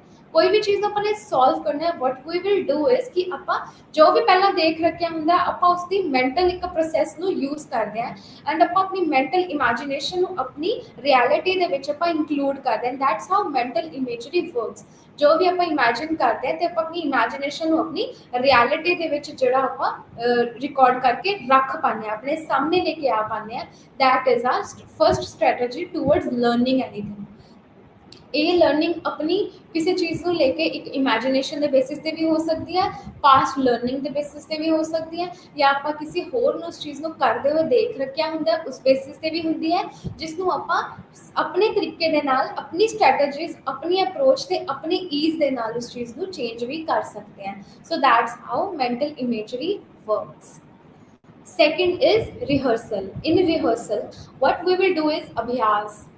कोई भी चीज़ का आप बार बार जब रिहर्सल करते हैं रिहर्सल करने तो बाद what we will do is कि उस चीज़ को बार बार बोलने जाना that is a part of our learning. So learning can be of two types. Rehearsal can be of two types on the basis of learning. First could be elaborative while second could be on the basis of maintenance. So elaborative learning होंगी है या फिर जो elaborative rehearsal होंगी है it is on the basis of बार बार किसी चीज़ को दोहराई जाना चाहे उसका मीनिंग प्रेजेंट होवे चाहे ना होवे but that meaning is in itself a rehearsal on the basis of what we have learned but देख रहे हैं आप सीखिया नहीं है पढ़ रहे हैं सिर्फ आप उस चीज़ को बार बार रीड करके उस चीज़ को आप लर्न करने की कोशिश कर रहे हैं रट्टा लगाना सो रट्टा is based on the first one ठीक है and then is on the basis of elaborative first one was second one is maintenance first is elaborative जड़ा second वाला है that is maintenance it is on the basis of ratta while the first one elaborative is on the basis of its meaning elaborate करना किसी चीज़ का meaning समझना meaning के through ही उस चीज़ को लर्न कर पाना कई बार आप किसी चीज़ को सीधा एज इट इज़ अप्रोच नहीं कर पाते हैं आप उसको एज इट इज़ लर्न कर पाते बल्कि जिमें अपनी मैंटली अपने उस चीज़ को लर्न किया होंगे मैंटली जिस बेसिस पे आप उस चीज़ को प्रोसैस कर रखा होंगे उस चीज़ के बेसिस से ही आप उस चीज़ को लर्न कर पाते हैं and that is our elaborative learning ठीक है सो जिदा इलैबोरेट होंगे जिदा आप किसी चीज़ को समझ के उसका एक एक्सप्लेनेशन देख ली एक वीडियो देख ली उस वीडियो के थ्रू आप उस चीज़ को लर्न किया लर्न करने तो बाद उस चीज़ को समझ के अगे उस चीज़ का रिस्पॉन्ड दिता तो उस कदे कदे ज़्यादा रिहर्सल की जरूरत नहीं पैंती क्योंकि उसकी जी प्रैक्टिस होंगी है वो इन्नी ज़्यादा लोड़वंद नहीं होंगी क्योंकि उस चीज़ की एक्सप्लेनेशन अपने को ज़्यादा होंगी है कि उस चीज़ को किद्दां करना है could be on the basis of the practical needs और could be on the basis of one go कि अपन पता है कि इस चीज़ को किमें यूज़ करना है because we know the meaning we have seen its practical approach and we know how to do it how to respond and how to go about it while जरा मेंटेनेंस लर्निंग है maintenance learning is all on the basis of rote learning कोई चीज़ को अपने learn किया learn करने तो बाद उसनों आप थोड़ी देर बाद आप उस चीज़ को भुल जाते हैं भुलन का रीजन क्या होंगे क्योंकि अपने को उसका एक मीनिंग नहीं होंगे है क्योंकि अपना जो दायरा है वो लिमिटेड होंगे क्योंकि जिन्नी देर आप उस चीज़ की रिहर्सल कर रखी होगी आप उस चीज़ को एक दो दिन तक ही लर्न रख पाओगे ओनली इफ जब अपनी रोट लर्निंग स्ट्रॉन्ग है third is organisation so strategies of learning on the basis of organisation is कि आप किसी चीज़ को ऑर्गेनाइज करके कितना लर्न कर पाने हैं जिमें किसी चीज़ का फर्स्ट वर्ड है चंक कर लेना किसी चीज़ को लर्न करने के लिए जिमें अपनी एक थ्योरी है ओशियन थ्योरी ਨੂੰ ਲਰਨ ਕਰਨ ਦੇ ਲਈ ਉਹਨੂੰ it is not on the basis of ocean ਪਰ ਉਸਦਾ ਇੱਕ ਵਰਡ ਆਪਾਂ ਨੇ ਯੂਜ਼ ਕੀਤਾ OCEAN ਸੋ ਓਸ਼ੀਅਨ ਦਾ ਜਿਹੜਾ OCEAN 5 ਵਰਡਸ ਹੈ ਇਹ 5 ਡਿਫਰੈਂਟ ਸਟੇजेस ਔਰ 5 ਡਿਫਰੈਂਟ ਸਟੈਪਸ ਨੇ ਪਰ ਇਸ ਨੂੰ ਲਰਨ ਕਰਨ ਦੇ ਲਈ ਆਪਾਂ ਸਾਰੇ ਵਰਡਸ ਦੇ ਸਿਰਫ ਆਪਾਂ ਨੇ ਫਸਟ वर्ड ਨੂੰ यूज़ किया ओ यानी ओपननेस C यानी कंसाइटिवनेस E यानी एक्सपोजर एंड A यानी agreeableness and N is neuroticism so इस चीज़ को लर्न करने के लिए आप सिर्फ फर्स्ट वर्ड्स ਨੂੰ यूज़ किया ताकि आप उस चीज़ को लर्न रख सकीए आप उस थ्योरी के वर्ड्स ਨੂੰ 5 वर्ड्स ਨੂੰ ਜਿਹੜੇ कि इंपॉर्टेंट रोल प्ले करते उस चीज़ को लर्न करने के लिए आप उसका मीनिंग भी बनाता दैट इज ओशियन प्लस आप उसके 5 वर्ड्स के ਜਿਹੜੇ फर्स्ट इनिशियल लैटर्स ने उस चीज़ को अपने यूज़ किया So with this our today's approach towards learning stops here but जी अपनी लर्निंग है वो कदे रुक नहीं सकती हैगी। लर्निंग की जो थ्योरीज ने थ्योरीज तो आप लर्न कर पाने कि जो अपनी डे टू डे लाइफ है अपनी लर्निंग कितों स्टार्ट होंगी है, तो एक बच्चे तो लेके एक बड़े इंसान तक अपनी जो भी लर्निंग के अप्रोचेज है एक एक्सपैरीमेंटल का पार्ट बन जाते हैं। That's how we learn. Thank you.